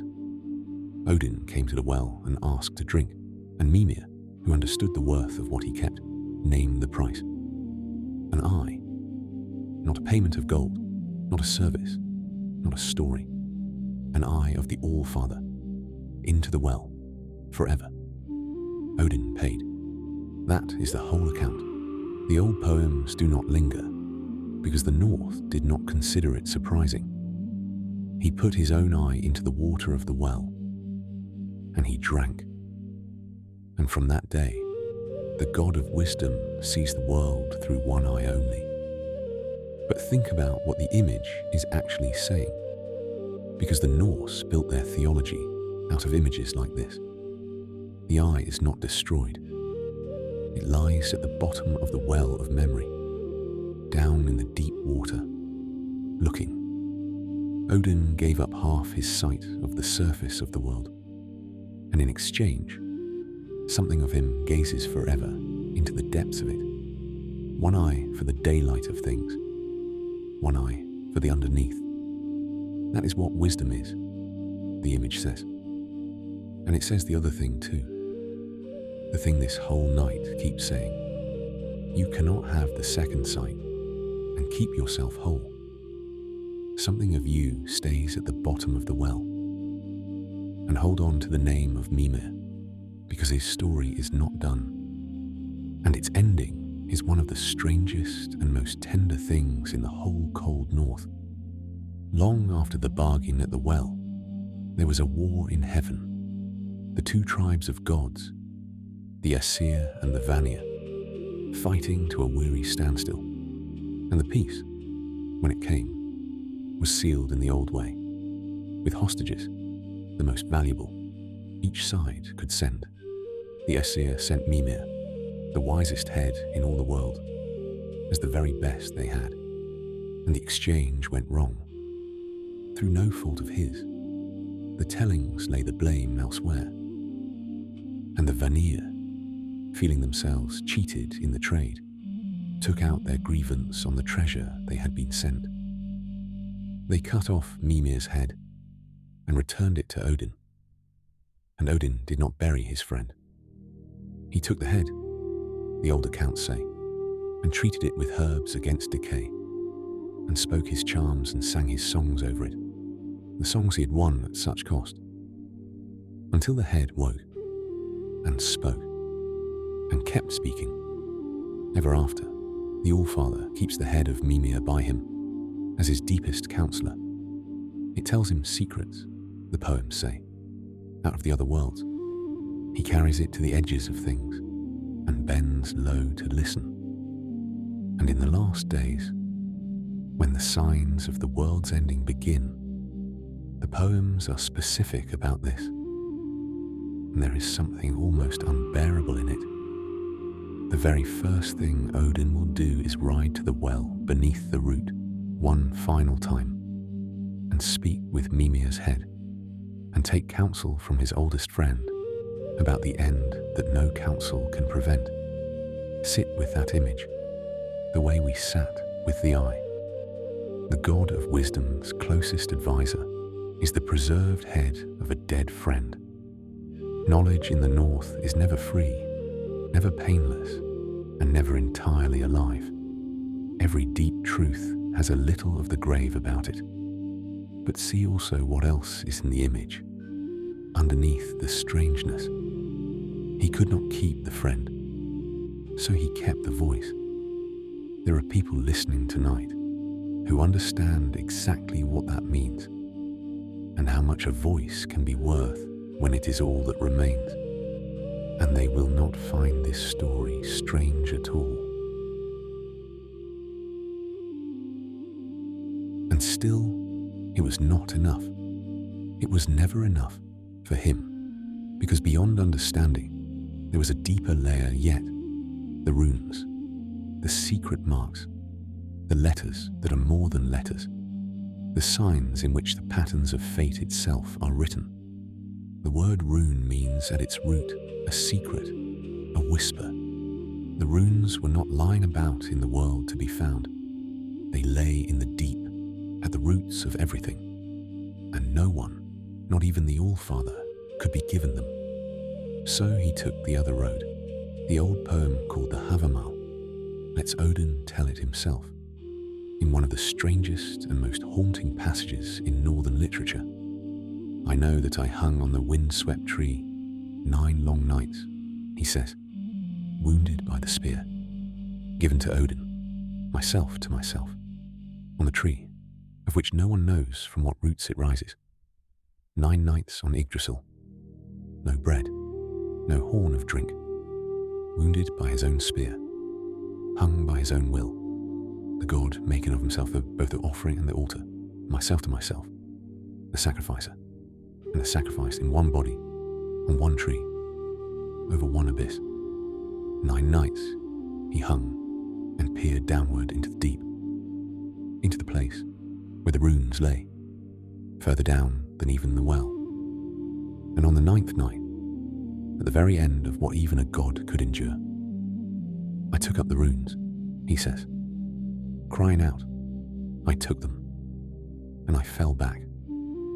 He fell back from the edge of his own death, with the secrets of the world in his grasp. And after, the poem is tender here, in the gruff way of the north. After, he says, he began to thrive and grow wise, and word led him from word, and work led him from work. The runes opened everything, the charms, the songs, the deep workings. Everything the Norse called wisdom flows from those 9 nights on the tree. And there is one treasure more, one more thing Odin went and got, and it concerns every poet who ever lived and every story ever told at night, this one included. It is the answer the North gave to the question we have chased across half the world tonight. Where does inspiration actually come from? The Welsh will tell us, before this night is out, that it came in 3 drops from a cauldron. The Greeks will say it is the breath of 9 goddesses. The Norse answer is a heist story, the greatest heist story in mythology, and it begins, of all places, with the peace treaty from a moment ago. When the 2 tribes of gods made their truce, they sealed it before the hostages, before everything, in a very old way. Every god of both sides came forward, one by one, and spat into a single great vat. Their essence mingled. The peace made physical. And rather than waste so potent a mixture, the gods worked it and shaped it, and out of the shared breath and water of every divine being there was made a person. His name was Kvasir, and he was the wisest being who had ever existed, because he was made of everyone. He did not keep his wisdom on a mountain. He wandered from farm to farm, hall to hall, through all the worlds, and there was no question anyone could put to him that he could not answer, and he never once refused to try. Wisdom, walking the roads, answering the door when knocked, and 2 dwarves murdered him. Envy. The tellings barely bother with a motive. The wisest being in the worlds met the oldest and stupidest of endings. and there is a whole education in that sentence alone. But the dwarves knew what they had, and they did not waste it either. They brewed his blood with honey into a mead, the mead of poetry, and whoever drinks of it, the old books say plainly, becomes a poet or a scholar. Hear the recipe, because the North is telling you its whole theory of art in one dark image. Poetry is the wisdom of everyone, killed by the small, sweetened, fermented in the dark, and intoxicating ever after. Every poem you have ever loved, says the North, is honeyed blood. The mead passed, by way of a blood debt, out of the dwarves' hands and into a giant's. Sutung was his name, and having no idea what to do with inspiration but knowing its price, he did what such men do. He locked it away, 3 vats, sealed in a chamber inside a mountain, and set his own daughter, Gunlod, alone in the dark of that mountain to guard it. And word of it, in time, reached the one being in the worlds, who could no more leave a locked away wisdom alone than water can refuse a crag. Odin came for it as a labourer. Under a false name, he took service on the farm of Sutung's brother and worked the whole of a summer, 9 men's work in one, asking as his only wage a single drink of his neighbour's mead, and at summer's end was refused flat, as he had likely always known he would be. So the wage became a debt, and the debt bought him a reluctant accomplice. The brother took up an auger and bored a hole, one narrow hole, through the flank of the mountain itself. And Odin turned himself into a snake and went in through the crack. You have learned tonight, from the smoke of Yachilan, what serpents are in the grammar of vision. The road through, made briefly visible. The North knew it too. The Allfather went to inspiration the way inspiration comes to us. Narrow, low, through the one gap in the sealed thing, in a shape no one wanted to see coming. Inside the mountain, in the dark, was the woman. 3 nights Odin stayed with Gunlod. The poems say he swore her oaths, and the poems, in a rare fit of conscience, also say what these oaths were worth. Even the Havamal, Odin's own book of wisdom, stops there to admit plainly that he repaid her love with lies, and that she was left weeping. Put her on the ledger of this night, beside all the others who paid for someone else's vision. Gunlod of the mountain, who guarded inspiration faithfully in the dark, gave it away for love, and is remembered, when she is remembered at all, as a door someone clever got through. Her father set her to guard the treasure. Nobody in the story ever asks what she was owed. The North wrote that down about its own chief god, unflinching, which is one of the reasons I trust the North. 3 nights, 3 sips granted, and in 3 draughts, Odin drained all 3 vats to the bottom and turned himself into an eagle and burst out of the mountain into the sky, with Sutung, in eagle shape himself, a wing beat behind him, all the way home across the worlds. The gods, seeing him coming, set out every vat in Asgard's yard, and clearing the wall with the giant at his tail feathers, Odin gave the mead up into them, all but a little. Some spilled outside the wall, in a scramble, and that share, say the poets with a perfectly straight face, fell to the world at large, where anyone at all may lap it up, which is the North's official explanation for bad poetry, and I have never heard a better one. The true mead the gods keep, and deal out drop by drop. And when a northern poet stood up in a hall to sing, the language they used for it was not metaphor to them at all. the poet had been given a mouthful of Odin's find. Inspiration was a liquid, on loan, stolen at terrible cost from inside a mountain, and every song was a little of it, briefly, in a human mouth, on its way through, an eye into the well, 9 nights on the tree, a dead friend's voice, kept against the dark, and the mead of poetry carried home through the sky. And he did not stop there. He never stopped. He traded in every market where knowledge was sold. He learned even the transcraft called Cedar, the prophetic magic of the women, though the men of the north sneered that it was no art for a man. And Odin, the god of kings, shrugged and paid the price of mockery too, because the craft could see, and he wanted to see. He sent his 2 ravens out over the world each dawn, Hugin and Munin, thought and memory, and confessed in one aching verse that every day he fears they will not come back. Even his omniscience is borrowed, and he knows it, and he sits at his high window every evening, watching the sky for the wings. Here then is the great collector of vision, one-eyed, spear-scarred, raven-haunted, wise beyond every being in his world. And I will tell you the most remarkable thing about him, the thing the North understood about knowledge better than anyone. It was still not enough, because there was one thing all his payments had not bought. He knew nearly everything, but not the end, not the full shape of the last day, the fate of the gods, the far side of it. And that knowledge could not be taken by sacrifice or bought with an eye.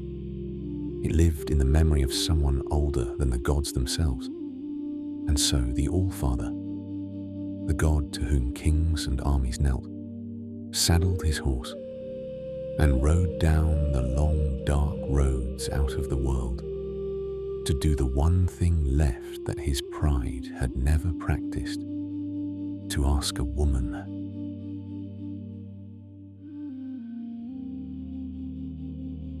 She does not have a name. That is the first thing to understand about her, and the deepest, the mightiest act of prophecy in all of northern literature is spoken by a woman whose name no one ever asks. She is called only the Völva. The word means, at its root, the one who carries the staff. For the staff was the mark of her office, as a crown marks a king, the seeress, the wise woman, and the greatest of the old Norse poems, the Völuspá, the very first page of the book in which the northern myths survive, is nothing more and nothing less than the record of her voice. The title means the prophecy of the seeress. The poem opens with Odin already there. He has come to her, roused her. Out of an ancientness the poem leaves in shadow, and she knows exactly who is asking, and she is not impressed. "You wanted me to speak," she says, and then she shows him her credentials, and they are staggering. I remember the giants born at the dawn of time. I remember 9 worlds. She remembers back before the gods. She was old when the world was young. And then, for the length of the poem, she gives the god of wisdom everything he paid all his prices for, and still could not reach. The whole story, the creation, from the yawning emptiness, the golden age of the gods, and the first shadow that fell on it, and then forward, past the present, past everything, to the end, the last winter, the last battle, the sun darkened, the earth sinking into the sea, and then, because she sees further, even than the end, the earth rising again, green, washed, new, fields growing untended, the gods' children finding, in the grass, the golden game pieces of the world before. She gives him the one mercy hidden past the last day, that the end is not final. And between her verses, she turns to the All-Father, the one-eyed God who gave so much to know, and asks him, over and over, the refrain that is either an offer or a taunt or both. Would you know yet more? The God who paid an eye sits silent and listens and wants more. Of course he does. He always wants more. And she has it. She, the unnamed woman with the staff. In the world's most masculine mythology, a mythology of war fathers and thunder, the deepest knowledge of all is a woman's, and the king of the gods is her audience. And here is what makes the Völva different from almost everyone else we have met tonight. She was not only a myth, she sat within living memory of the saga writers in the farmhouses of the north. We have her portrait, drawn from life.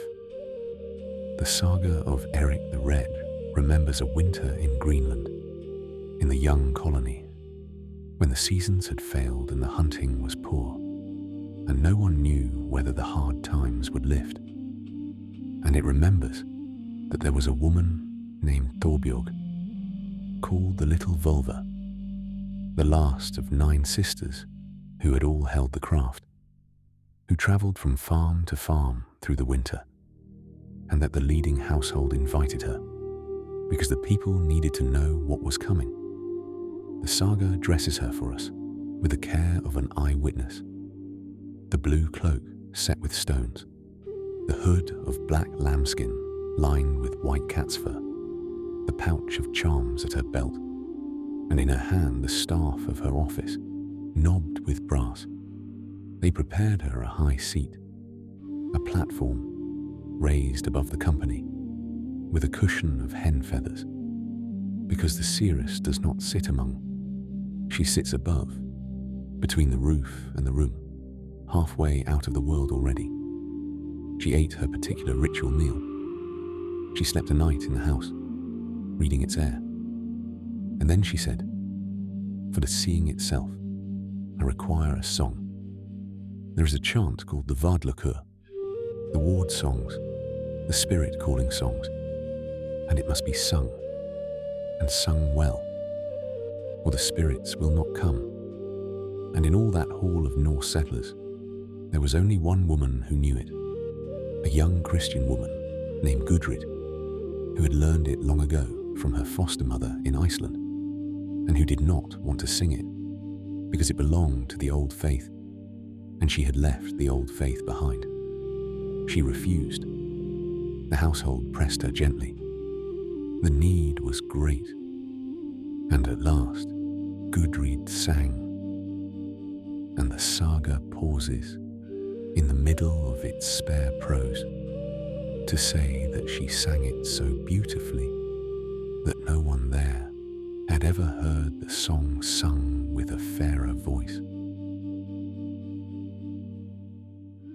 And the spirits came, drawn by the song like moths to a lamp. They gathered. Many spirits, the Völva said, that had wanted no part of this house before, turned and came to listen. And Thorbjörg, on the high seat, in the trance the song had built around her, saw what she had been asked to see. The hard times would lift with the spring, she said. The sickness would pass. And then, unasked, she turned to the singer, to Gudrid, and gave her a prophecy of her own, of marriages and voyages, and a line of descendants bright and excellent, sweet and fragrant, and history, which knows what became of Gudrid and her far-voyaging family, would spend the next 1,000 years proving the old woman right. Do you see the machinery of it? The vision did not belong to the Völva alone. It took the seeress on the high seat and the reluctant singer with the beautiful voice, and the household holding its breath around them. Vision as a craft, practiced in company, warmed by fire, raised on song. Nothing here of the lonely fever of the called. Nothing of the god seizing a body in a chasm. The North domesticated the threshold. It built the seeress a chair. Archaeology, I will add, has been quietly agreeing for a century. Across the Norse world, spades keep finding the graves of women buried with honor and with staffs. Iron staffs, bronze staffs, strange wrought staffs that are no tool and no weapon, laid in the grave where a sword would lie in a warrior's. The seeresses were real. They rode circuit through real winters, and real communities set them in high seats and begged them for the shape of the coming year. And when they died, the staff of their office went into the earth still in their hands. Somewhere under the fields of the north, they are holding them yet. And if the Völva of the poem is still sitting where Odin left her, out past the edge of the worlds, then she is watching us wander off toward the western sea right now, toward an island of poets and a boy with a shining brow. And she is asking, one more time, with that unreadable half smile of the professionally all-knowing, would you know yet more?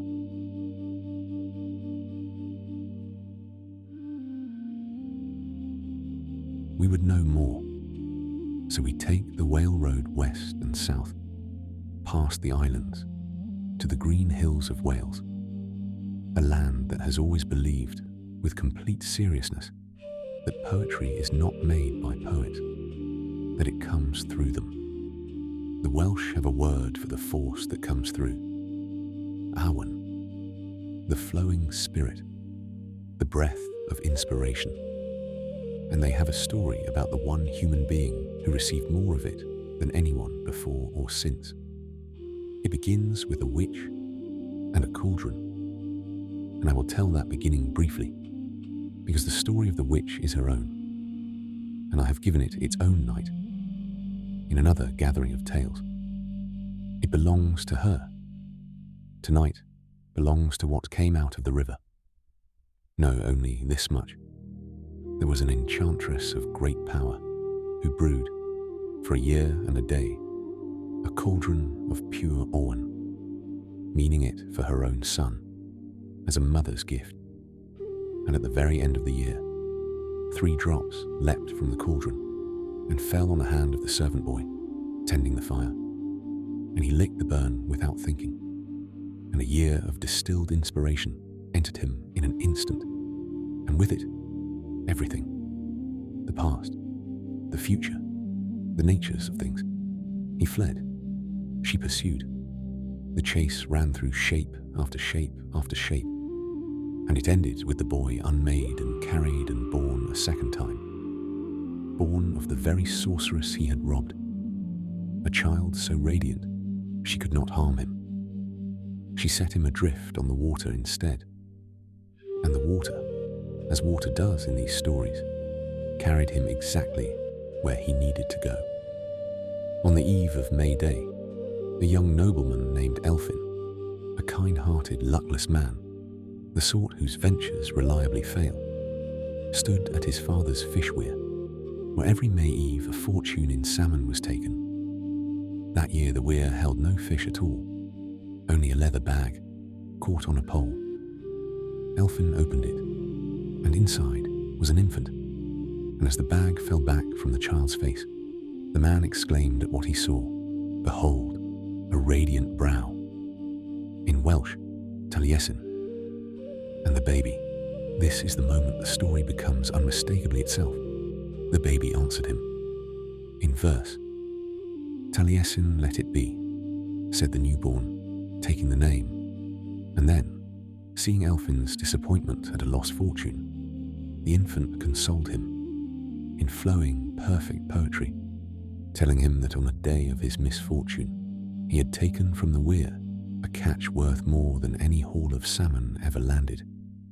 He was right. Elphin's luck turned from that day. The child grew, and everything he said was poetry, and everything the poetry said was true. The tale's great scene comes years later. Elphin, comfortable at last, drank a little too well at the court of Malgwyn, the mightiest king in Wales, and boasted, recklessly, in the king's own hall, that he had at home a wife more virtuous and a bard more skilled than any the king possessed. Kings do not smile on such arithmetic. Elphin went into the king's prison in fetters until his boast could be tried. And so the boy Taliesin, 13 years old, walked to Maelgwyn's court to sing his patron free. He seated himself in a quiet corner of the hall, and when the king's bards processed past him in their dignity, the trained, official, salaried owners of poetry, the boy puckered his lips and played blurhum upon them with his finger, like a child making nonsense sounds. The bards swept on to perform before the king, opened their learned mouth, and could say nothing but blerhum, plucking their own lips with their own fingers, helpless, while the court stared. All their craft had been unplugged at the source.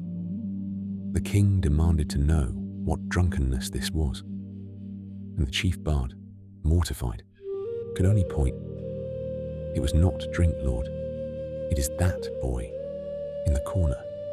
They brought him before the throne. Who are you? The king asked. And the answer, the song the boy sang, has come down to us, and it remains one of the most astonishing claims any voice has ever made. I was with my lord in the highest sphere, sang the child, when Lucifer fell into the depths.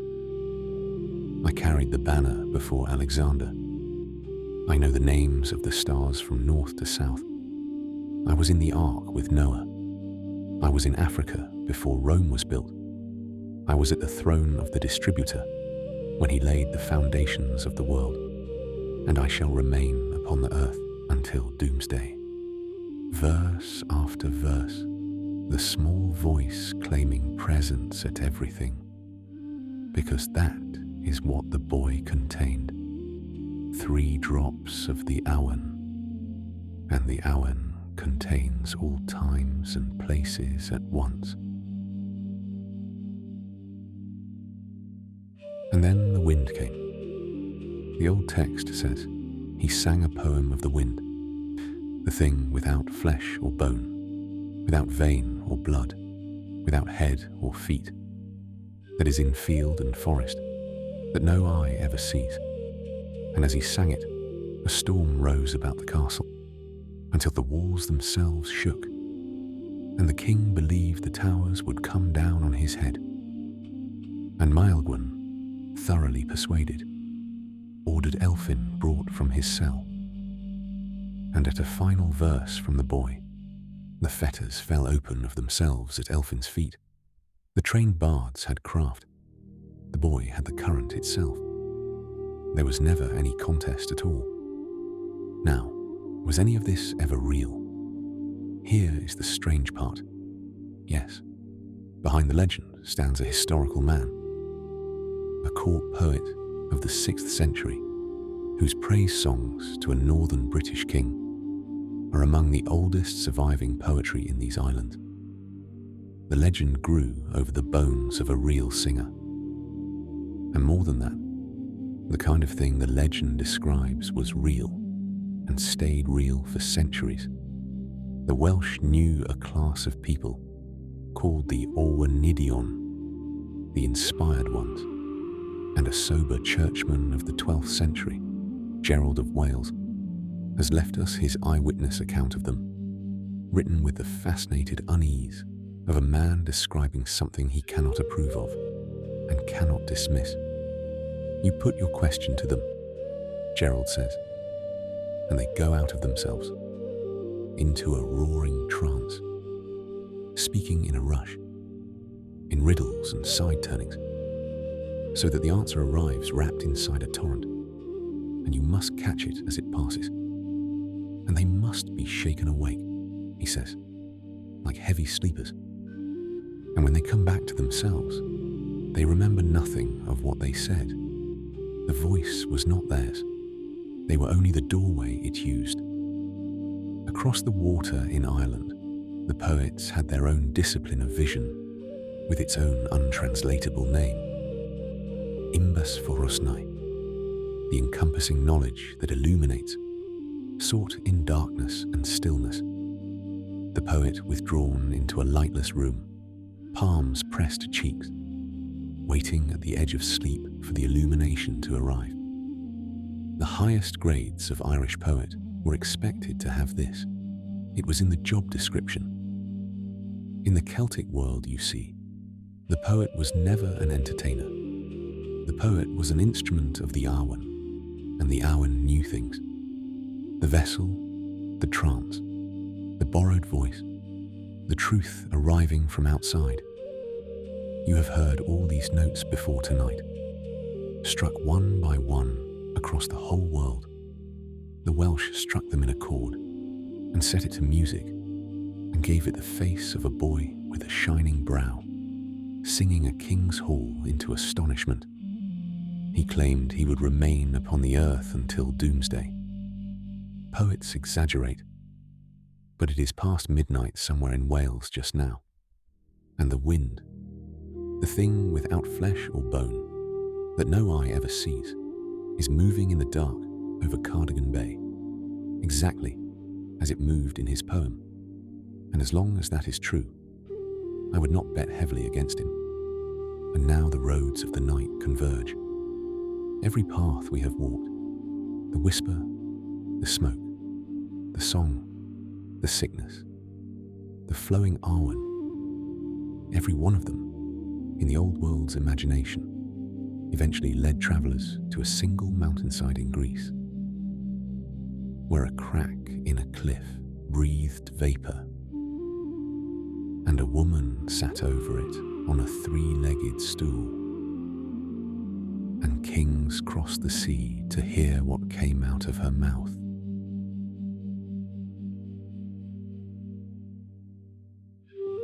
The Greeks said that Zeus once loosed two eagles, one from each end of the world, to find its centre. They crossed in the sky above a terraced mountainside in central Greece, high on the shoulder of Mount Parnassus, where the cliffs stand red gold above a sea of olive trees. The place was marked with a stone called the Omphalos, the navel, the middle of the world, Delphi. It was old before Apollo came. The ancients themselves said the oracle belonged first to Gaia, the earth, and was guarded by her serpent. The young god of light took it in the manner of young gods, and the serpent's name, Python, lived on in the title of the office he founded there. For Apollo, god of the sun's clarity, of music, of the ordered lyre, was above all the god of prophecy. Of all the Olympians, he was the one through whom Zeus's knowledge flowed to humankind. And at Delphi, he established a channel through which it would flow for over 1,000 years. The channel was a woman. She was called the Pythia, and she is the axis this entire night turns on. So let us be precise about who she was. Not a goddess, not a princess, not a witch, not a chosen bloodline. The Pythia was a local woman of Delphi. In the later centuries, typically an older woman, past 50, often of entirely ordinary background. One ancient writer notes that she came to the god knowing as little of the world as a shepherd's daughter. That was the point. She brought nothing. She was chosen to be empty enough to fill. On the days of consultation, one day a month, 9 months of the year, for Apollo wintered elsewhere, and we shall speak of who kept his house in winter. She rose before dawn and purified herself in the cold water of the Castalian spring beneath the cliffs. She burned laurel leaves, and then she went down into the inner sanctum of the temple, the Adyton, the not to be entered, and took her seat upon a great bronze tripod, a three-legged stand, set directly over a cleft in the rock. From that cleft, the ancients tell us, rose a sweet vapor, the pneuma, the breath of the earth. She breathed it. She held the laurel, and the change came over her. What happened then? The pilgrims who waited outside knew only by its result. The questions went in, brought by kings' envoys and anxious farmers alike. For Delphi heard everyone, and the answers came out in the Pythia's voice, but in the first person of the god. Not Apollo says, but I say. For those hours on the tripod, by the understanding of the entire ancient world, the woman was not relaying the god. The god was speaking, and her throat was the instrument. Priests stood by to hear and shape and record. But the voice was hers, and not hers, and his. It is nearly impossible, from where we sit, to grasp what this institution was for 1,000 years. Delphi was consulted before cities were founded. Half the Greek colonies around the Mediterranean were sited on a word from the tripod. It was consulted before wars, before laws, before marriages. Kings of Lydia and pharaohs of Egypt sent treasure. The famous maxims of Greek wisdom, know thyself, nothing in excess, were carved at the entrance of her temple. For a millennium, the political and spiritual decisions of the Mediterranean world bent themselves around utterances produced by a woman in a trance on a stool over a crack in a mountain. And the answers were their own art form. The god of clarity spoke through her in riddles. Croesus, richest of kings, asked whether he should make war on Persia, and the tripod answered, "If you cross the river, a great empire will fall." He crossed. An empire duly fell. It was his own. You may call that deceit, or you may hear in it the deepest honesty prophecy ever achieved. A confession that the future does not fit through a human doorway intact, that it must fold itself into ambiguity to pass, and that the final interpretation is always left as an exercise for the mortal. Delphi did not relieve you of your freedom. It handed your freedom back to you, sharpened. And once above all, the tripod aimed its riddle not at a war or a colony, but at the entire future of human thought. A man of Athens named Chaerephon, an excitable friend of an eccentric stonemason's son, put to the oracle a question that must have sounded almost like a joke. Is any man wiser than Socrates? And the Pythia answered, no one. No riddle this time. No folded ambiguity. Flat as a stone laid on a table. And Socrates, when they told him, was not flattered. He was baffled, because the one thing Socrates was sure of was that he possessed no wisdom at all.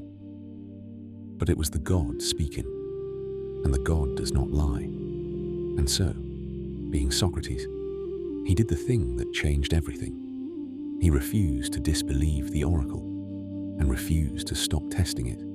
In the same breath, he went about Athens for the rest of his life, examining everyone with a reputation for knowledge, the statesmen, the poets, the craftsmen, and found, one by one, that they knew little, and believed they knew much, and understood, at last, what the god had meant.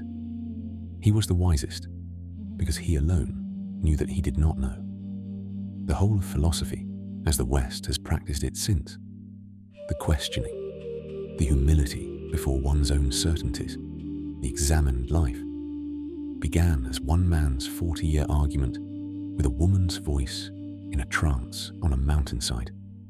Know thyself, said the carving over her door. Socrates read it and took it as a personal instruction on the oracle's own authority. Ah, and here is the wonder.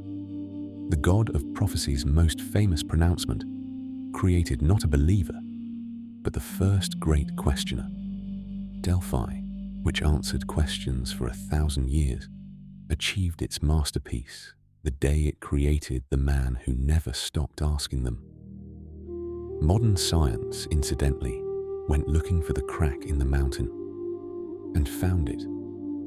Geologists mapping the temple's foundations traced 2 faults in the rock, crossing precisely beneath the sanctum, and evidence of intoxicating gases rising from the bituminous stone below.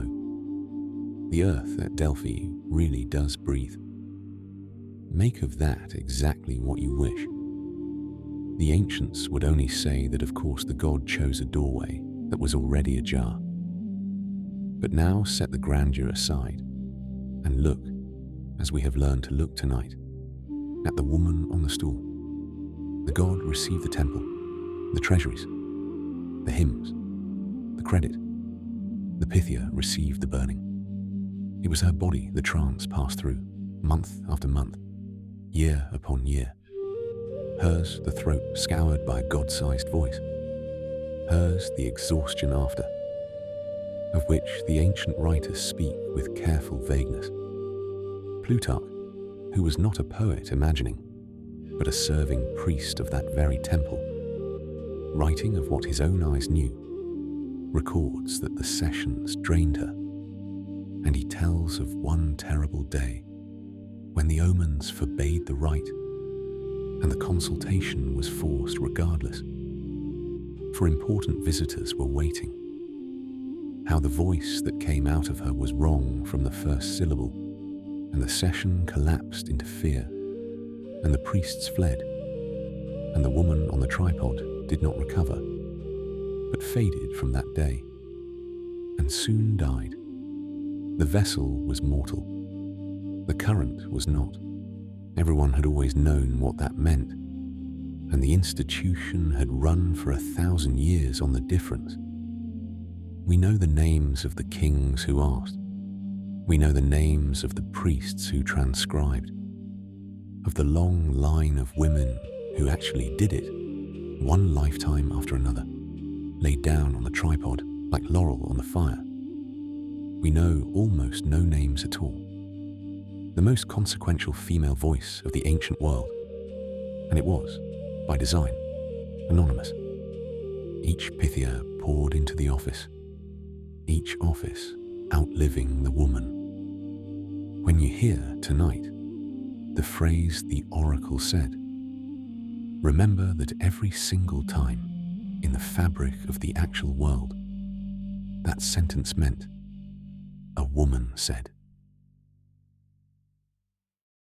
And I will tell you how it ended, because we know, or the tradition says we know, the last thing the oracle ever said. The voice ran for 1,000 years, and then the old world itself began to close. The temples emptying, the new faith rising, the treasuries long since carried off. And in the 4th century of our era, one final emperor who loved the old gods sent his envoy to Delphi, to the half-abandoned sanctuary under the shining cliffs, to ask whether the oracle would speak again. An answer came back. Tradition holds it to be the last utterance of Delphi, the closing words of a 1,000-year conversation. And whether it truly rose from the tripod or was composed afterward as the old world's epitaph, it is perfect, and I will give you its sense. Tell the king, the fair-wrought hall has fallen. Apollo has his shelter no more. The prophetic laurel is no more. The speaking spring is silent. Even murmuring water has gone dry. The oracle's final prophecy was its own ending. The voice in the chasm describing, steadily and without complaint, the falling silent of the voice in the chasm. It had foretold the fates of empires. It did not flinch from its own. And notice, one last time, who delivers the god's obituary. The answer came back, as every answer had come back for 1,000 years, through a woman, some last unnamed woman on the old tripod in the emptying temple. doing the burning one final time, telling the world with perfect professional steadiness that the fire was out. Apollo kept other voices too, in other places, chief among them, across the sea in Italy, the aged Sibyl in her echoing cave at Cumae, of whom a certain travel-worn hero will have need on another of our nights. But it is not the god's other voices we must follow now. It is the god's other gift, the one he gave once in anger to a princess of Troy. Because everything at Delphi worked because the world believed the voice, and the god of prophecy knew better than anyone that belief was a separate thing from truth, a thing he could grant or withhold.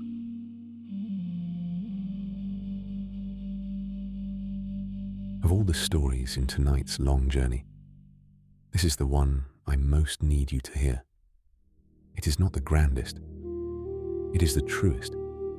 She was a princess of Troy, Cassandra, daughter of Priam and Hecuba, of the city of the windy plain. And the old poets agree, she was beautiful the way her city was beautiful, doomed and radiant with it, though no one yet knew. And Apollo saw her. The god of light courted her, and his courting gift was the greatest thing in his treasury, prophecy itself, true sight, the gift he gave to no mortal directly. At Delphi, he only lent his voice, hour by hour, to a woman on a stool. He gave to Cassandra outright, to keep, planted in her like a spring. And the tradition says she accepted the gift and refused the god. Why? The oldest tellings do not say, and I will not invent her reasons. They were hers. What matters is what happened next, and the terrible elegance of it. A god's gift, once given, cannot be taken back. That is a law even gods obey. We heard Zeus himself bound by it in other stories, and Apollo was bound now. The sight was hers forever. So the slighted god did not take back the gift. He took back the believing. The tradition preserves the moment with an awful intimacy. He asked her for one kiss, and into that kiss, he breathed the curse. She would see truly, always. Every vision she would ever have would be accurate. And no one, not her father, not her mother, not her brothers, not a single soul ever, would believe a word of it. Sit with the design of that curse for a moment, because there is no crueler machine in all mythology. He did not blind her. Blindness would have been mercy. He did not make her lie. A liar can reform. He split the one thing that makes sight bearable. He cut the cord between truth and trust, and he left both halves alive. She would know, and her knowing would be worth nothing to anyone forever. And then the visions came, and they were about her home. She saw it early. She saw it, the tradition says, before it began. When her brother Paris prepared his fine ships for the visit to Sparta, Cassandra stood in the harbour and cried out what that voyage would bring home with it, and was laughed at, and the ships sailed. 10 years of what she foresaw came walking toward her city, step by step, and she named each step before it landed. And here the myth becomes something more than myth, becomes a portrait every age has recognized, which is why her name, alone, of nearly everyone we have met tonight, is still a common word in the languages of the world. Watch how they manage her, the people who love her. First they argue, then they laugh, then they stop laughing and grow weary. Then they call her mad. And here is the poisoned subtlety of Apollo's work. Her manner fed the verdict. Because she knew she would not be believed, she spoke as the desperate speak, urgent, repetitive, wild-eyed at feasts. And so the curse manufactured its own evidence. God had arranged for the truth itself to arrive, looking exactly like madness. In some tellings, her own family, gently and for her own good, kept her from the public squares. The kindest people in her life became the instruments of her silencing, and never once knew they were anyone's instruments at all. And if any doubt remains about where the flaw truly lived, in her sight or in their hearing, then I must tell you the detail the myth kept, with a coldness I have come to believe is deliberate, because the myth ran the experiment properly. It kept a control. Cassandra had a twin. His name was Helenus, her brother, born of the same mother in the same hour. And the oldest tellings say the two of them received the gift together as small children at a feast held at Apollo's temple outside the city, when the twins were left overnight, asleep in the sanctuary, and in the morning they were found with the temple's sacred serpents at their heads, licking their ears. And from that day, both children could hear what others cannot. One night, one temple, one god, one gift, the same royal blood. In other tellings, the symmetry is even sharper. It was Cassandra herself who taught her brother the art. Either way, Troy now held two seers, twin-born, identically gifted. And Helenus was believed all his life, without effort, without exception. He read the flight of birds for Hector on the battlefield, and the city weighed his words like coin. He advised kings and was heard the first time, in a normal voice, without ever once standing in a harbour, crying out to people walking away. And when, late in the war, the Greeks captured him, they did not kill him, they consulted him, and his prophecies proved so valuable that his enemies protected him. And after the fall, he did not go down with the ruin he had foreseen. He crossed the sea and married, and ruled a kingdom of his own in the west, and grew old in it, and died in his bed, honoured, prosperous, and believed, a seer with a career. His sister, with the identical gift from the identical god, got the label and the managing and the locked door. The myth never comments on the difference between the twins. Not one word anywhere, in any telling. It does not need to. It has set the two of them side by side. Same blood, same night, same serpents, same sight, and one single variable between them, and left us alone in the room with the arithmetic. 3,000 years, and the sum still works out the same way. And everyone who has ever checked it knows exactly what the variable was. She was right about the ships. She was right about the war. At the end of it, when the Greeks left a great wooden horse on the shore and the weary city rejoiced, she was right about the horse. She and one old priest alone, and him the sea silenced, and her no one heard. And the city did, in the end, exactly what she had always known it would do. She'd seen the flames for 20 years before the flames arrived. The worst hour of her life was the hour of her total vindication. And even then, no one turned to her and said, "You knew." The old poets followed her past the fall, across the sea, and gave her an ending I will only touch with a fingertip tonight, for it is late, and the fire is low. She saw that too, her own last threshold, waiting in a strange house, in a strange land. She named it as she walked toward it. Calm at the end, the playwright says, as none of her hearers could bear to be, and the sight that had never once served her at the last in the only way it ever could. Nothing surprised her.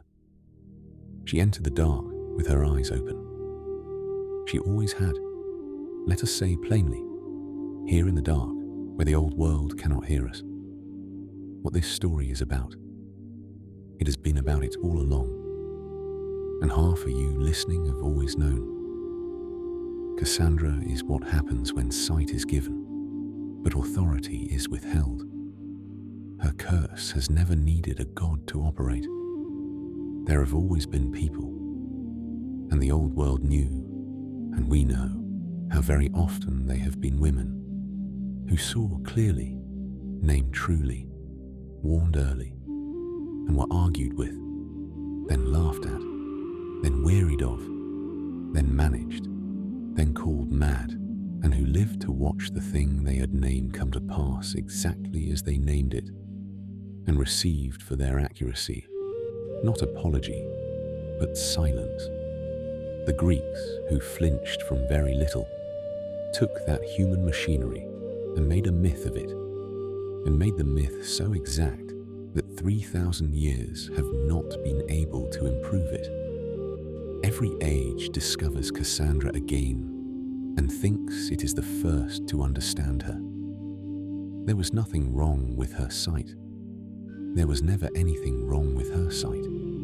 The flaw the God installed was in every ear around her, and they all believed, to the end of their days, that the flaw was hers.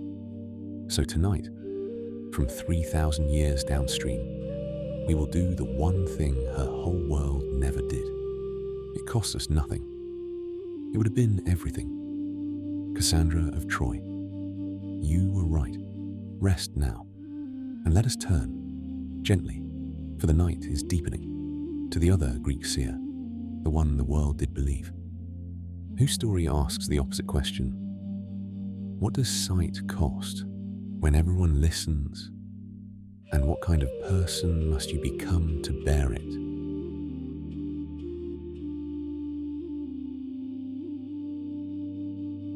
In the old city of Thebes, for 7 generations of its kings, through its founding and its plagues, its glories and its great disgraces, there lived one man who outlasted them all and saw them all, though his eyes saw nothing. The blind prophet, the seer of Thebes, Tiresias. No seer in the Greek world was believed as he was believed. Kings sent for him the way you send for a physician when the illness is past pretending. And the stories the Greeks told about how he became what he was are among the strangest and most thoughtful they ever told, because they are stories about what a person must be made of before truth can live in them without breaking them. Begin with the strangest. As a young man, walking on the mountain, Tiresias came upon 2 great serpents entwined together on the path, and he struck them with his staff, and the world turned over.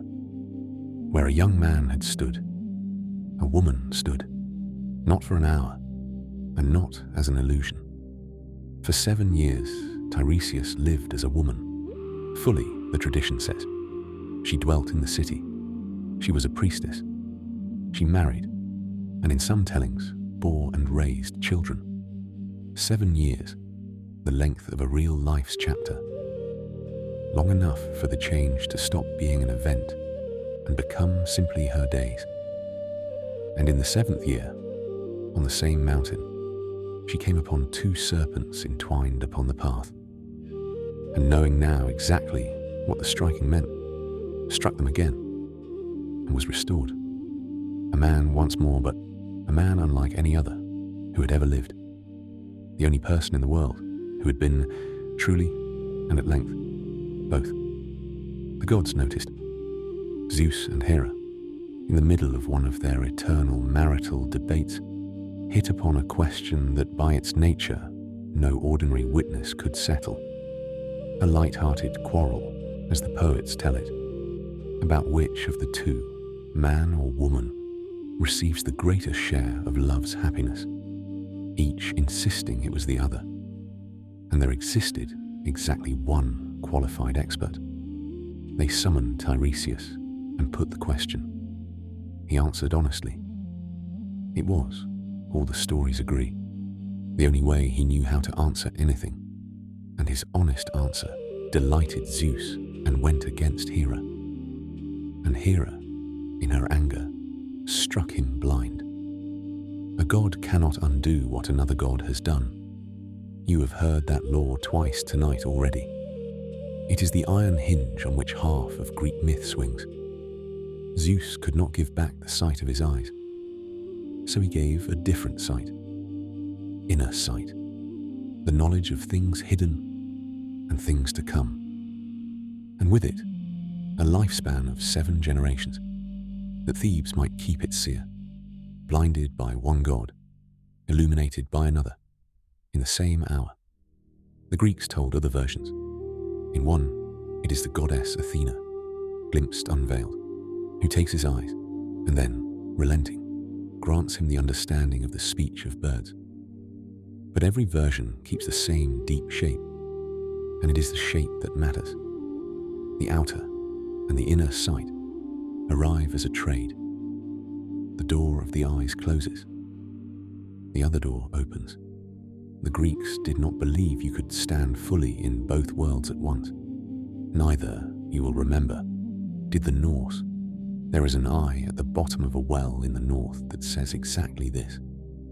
So consider what Thebes had in Tiresias, and why his word carried a weight no other seers could match. Here was a man who had stood on both sides of the oldest human threshold, who knew womanhood and manhood from within, who had lived sighted and lived blind, who was old as dynasties and still walking.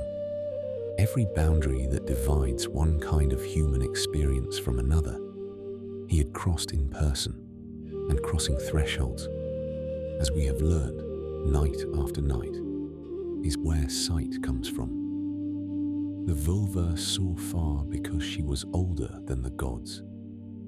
The Mudang guides because she was dragged across. Tiresias was believed as no one else was believed, because he had been more kinds of human being than anyone else had ever been. His authority was the width of his life.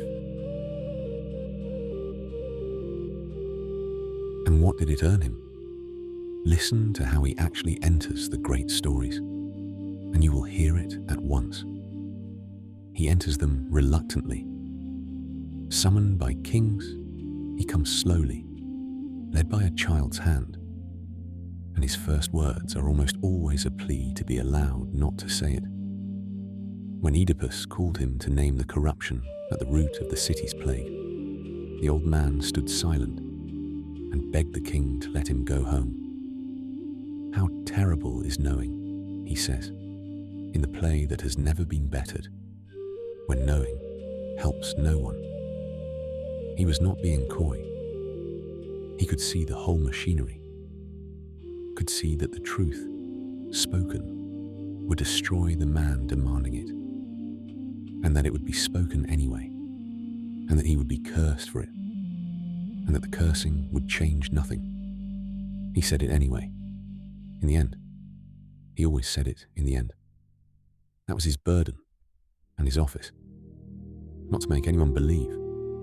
Belief, unlike poor Cassandra, he had in abundance, but to stand and deliver truth to the powerful in the full knowledge of what it would do, warning Oedipus, warning Creon, warning, in his last years, a young king against a strange new god of the vine.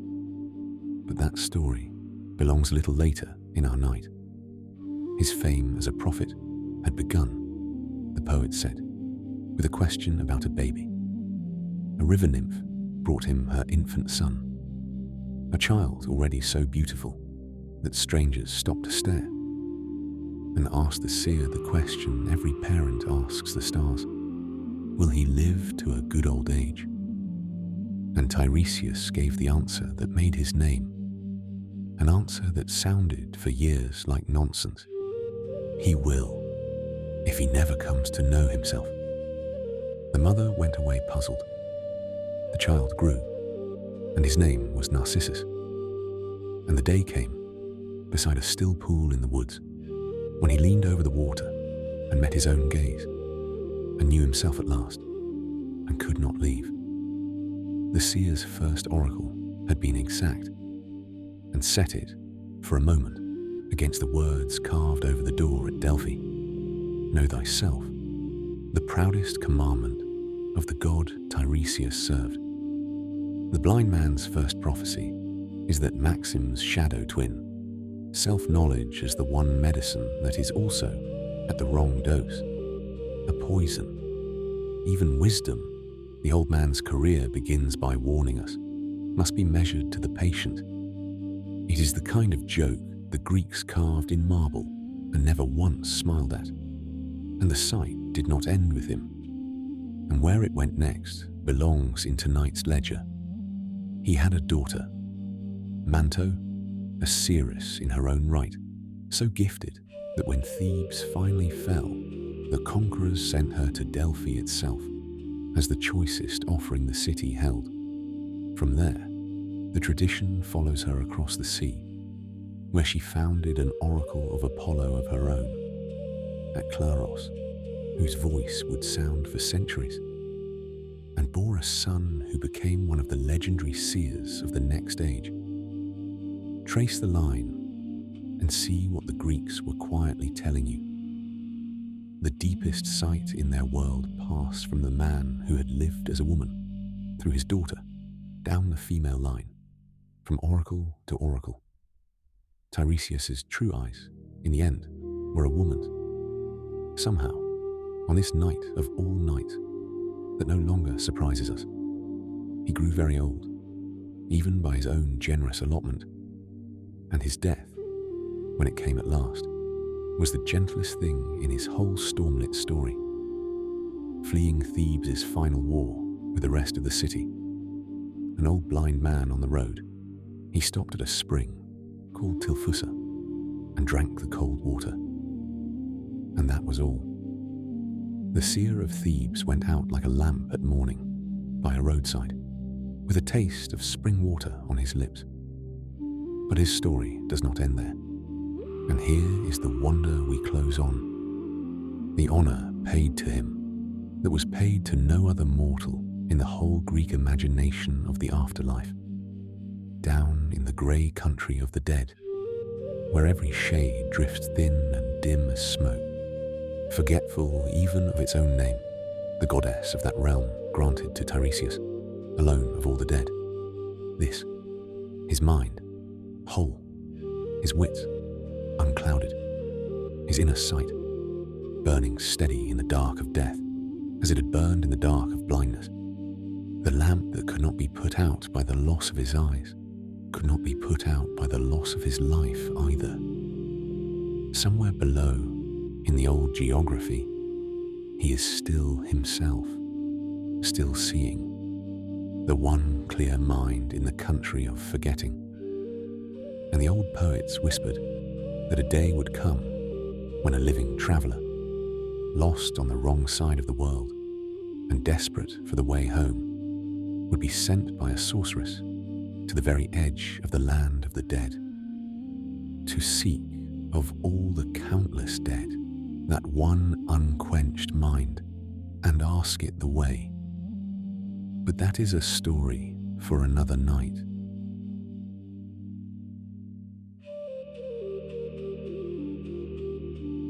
All night, one word has been following us at a distance. It stood behind the man building a boat far from any sea, while his neighbours drew their conclusions. It circled the sick woman in Korea before the drums explained her.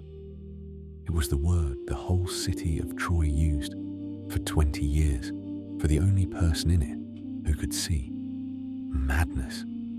We have walked past it a dozen times tonight, politely, the way you pass a stranger who is always somehow on your street. It is time to turn and face it, because the Greeks did. And what they concluded is one of the most startling ideas the ancient world has left us. It is Plato who says it outright. Plato, of all people, the philosopher of cold clarity, the geometer of ideas. In one of his dialogues, he sets the words in Socrates' mouth, plainly, like a man laying a key on a table. The greatest of blessings come to us through madness, provided, he says, that the madness is given by a god. Ordinary madness, mere sickness of mind, he sets aside with a physician's respect. But there is another kind, he insists, a madness from above, a divine unseating of the everyday mind. And so far from being a misfortune, it is the channel through which everything highest reaches us. And he counts the kinds on his fingers. 4. The first is prophecy, the mania of Apollo. And Plato reaches for the very proof we have already seen with our own eyes tonight. The Pythia, he says, and the priestesses like her, in their right minds accomplished little or nothing, and out of their right minds, on the tripod, in the god, they have guided the whole of Greece. The trance we watched in the chasm at Delphi, that is madness number 1, wearing laurel. The second is the mania of purification and the mysteries, release, initiation, the soul unknotted from old troubles by rites that work below the reach of reason. This one has an owner too, and we will come to him in a moment. He has been waiting all night, patient as vines. The third is the madness of the poets, the possession that comes from the Muses. And the fourth, Plato ranks it highest of all, but it belongs to another kind of night than ours, is the divine madness of love. Prophecy, ecstasy, poetry, love.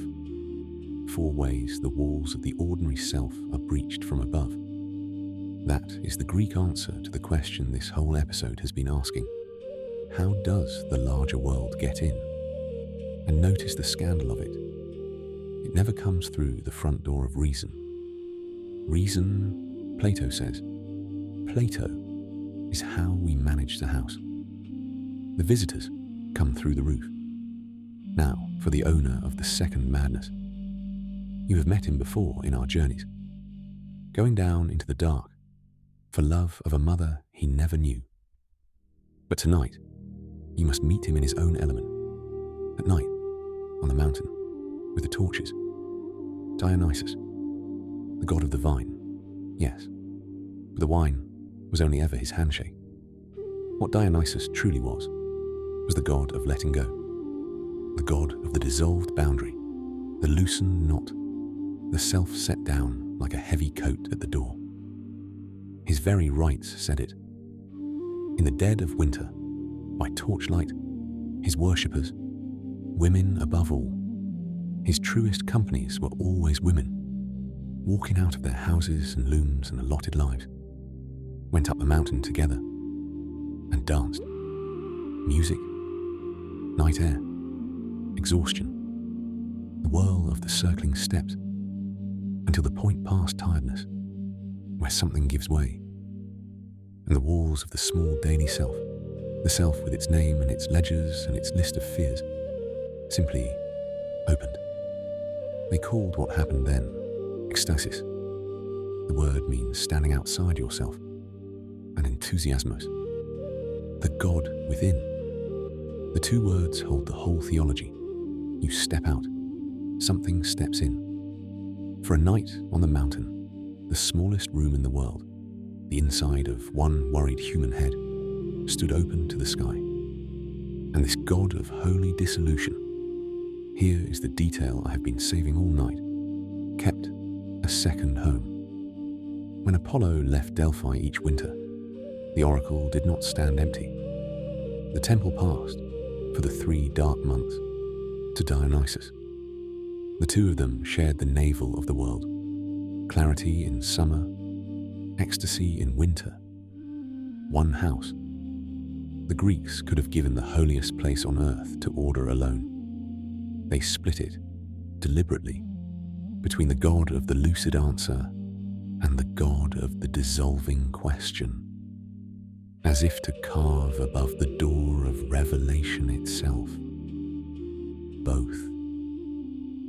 It was always both. Which leaves the third madness, the one that has, quietly, been narrating this entire series.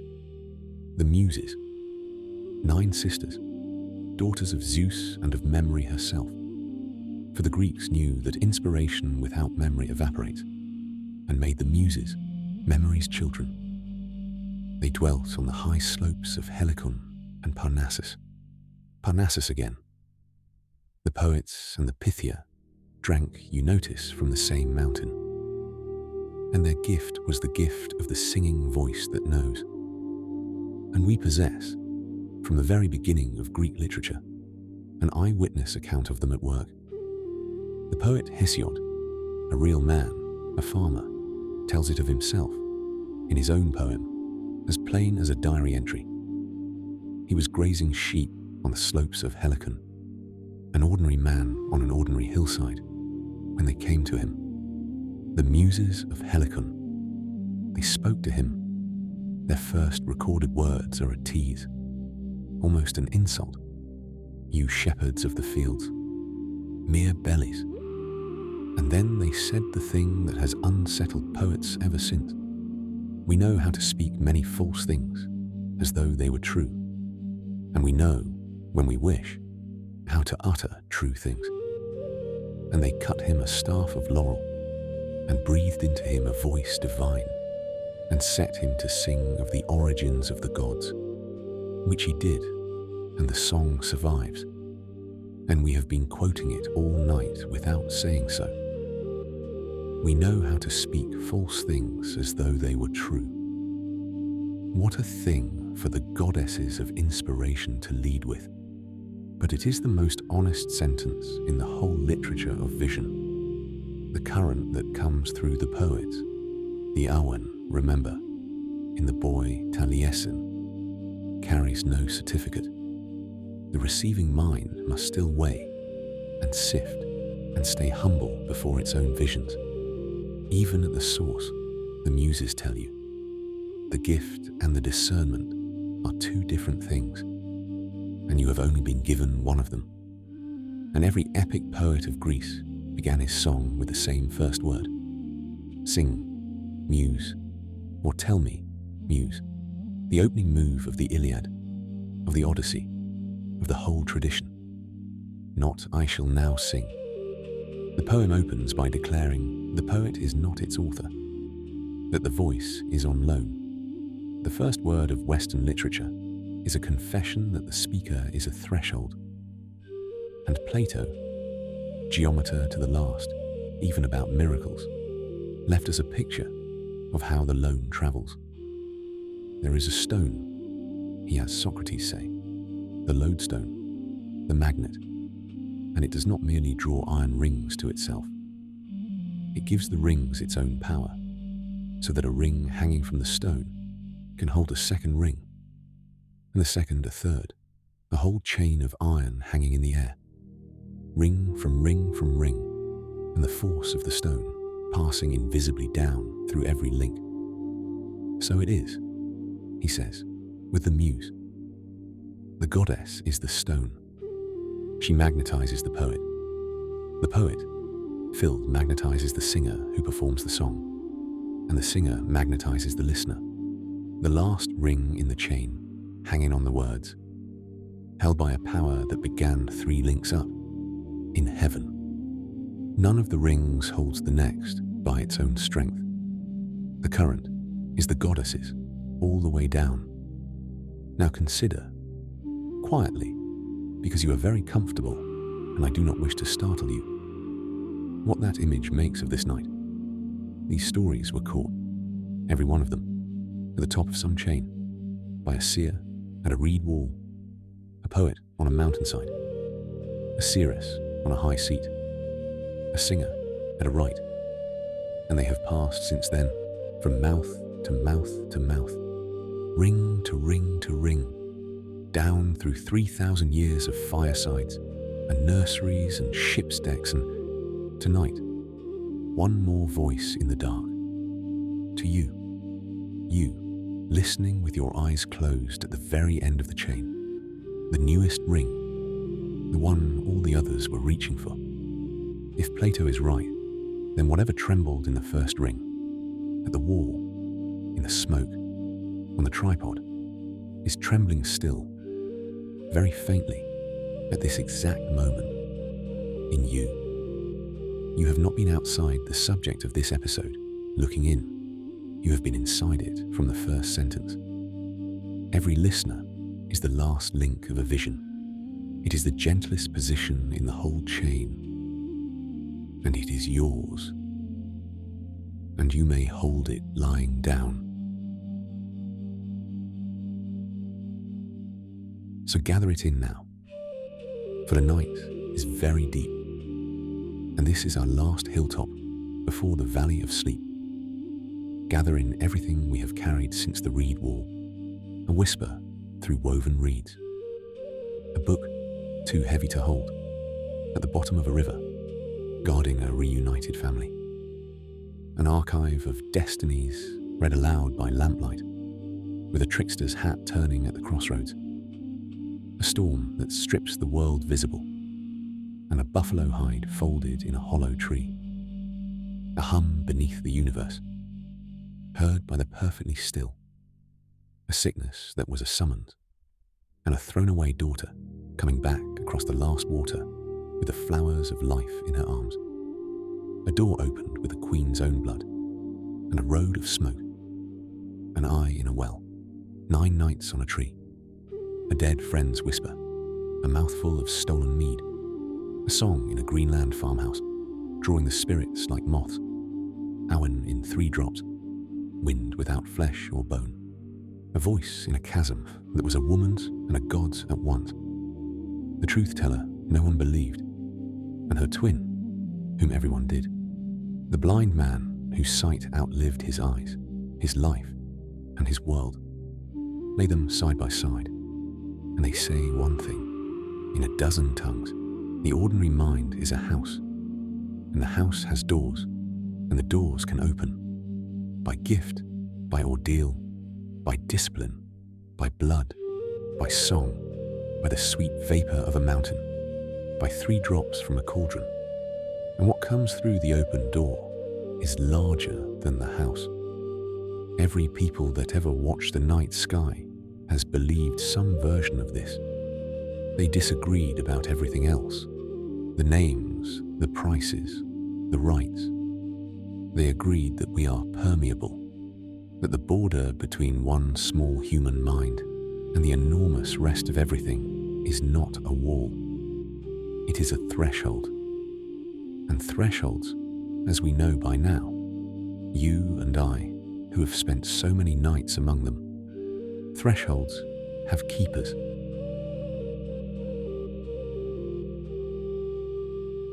Come back now, gently, down from the mountain, out of the smoke, away from the chasm and the tree and the high seat. Come back to this room, this bed, this ordinary and unbroken night. You have travelled a long way in the dark, and none of it has cost you anything at all. That was the one law of every story tonight. Vision has a price. Enki's wise man paid in the dismantling of his house and the laughter of his neighbours. The princes by the Nile paid everything for a book they could not carry. The Mudang pays in the sickness that is her summons. The queens of Yaxchilan paid in their own royal blood. Odin paid an eye, and 9 nights on the world tree, and found even that was not enough. The Pythia paid in the slow burning of the vessel. Cassandra paid most of all. She paid in belief, the one currency that cannot be replaced. Every open door, everywhere on earth, had a toll. You, tonight, were asked for nothing. That is the old kindness of stories. They let us stand at the thresholds without crossing them, and look through the open doors without paying what the doorkeepers paid. The visions belong to them, the chosen, the called, the strange, and burdened and magnificent ones. What belongs to you is the oldest and gentlest threshold of all, the one that asks no eye, and no ordeal, and no belief, only that you set the day down, and let your breathing slow and cross, and notice before you do, because it deserves to be said one last time, plainly, how many of tonight's doorkeepers were women, the Völva on her high seat, with the Allfather for an audience, the singer whose voice drew the spirits, the Mudang on the far side of her ordeal, holding the door for her whole village, and Bari, first of their line, the thrown-away princess who carried the water of life back across the boundary and chose the door over the throne, the queen in the torchlight, steady over the bowl, Oya in the wind, the goddess speech in the hymns, the long anonymous line of women on the tripod at the center of the world, down to the last of them who reported the silence itself, Gunlod in the mountain, who guarded inspiration and paid for its escape, and Cassandra, who saw everything and was believed by no one, and was right. The old world took its truth, again and again, from the mouths of women, and wrote down, again and again, the names of the men who asked. Tonight, at least, it was the keepers we remembered. The thin places are quiet now. The smoke has settled over the river cities. The tripod stands empty in the dark of the temple. The ravens are home. Somewhere the 7 sages are wheeling slowly around the pole star, keeping the long watch, and the singing beneath the universe goes on at its own patient pitch, asking nothing of you, waiting for no one, content, as it has been for 3,000 years, simply to continue. You do not need to hear it. You do not need to see anything at all. The watch is kept. The doors are tended. The night, which has been full of visions since the world began, has always known how to hold as well, the ones who simply sleep. So let go of the names now. Let them sink back into the dark water they rose from. Enki and Thoth, Orunmila and Oya, the seers and the seeresses, the radiant brow and the smoking mirror dark, down through the wells, down to the sweet deep under the world, where the oldest of them is still listening, the way water listens, to everything that rests on top of it. You are resting on top of it now, and on another night, when you are ready, we will walk further out along the boundary to meet the gentlest keepers of all, the ones who wait at the last threshold, not to send us anything, but to walk beside us on the road, the guides, the companions of the crossing. But not tonight. Tonight there is nothing left to see, and no one is sending for you, and the veil, thin as it is, here in the small hours, is thin the way a curtain is thin in a sleeping house. Softly, and for no one's benefit but yours, sleep well.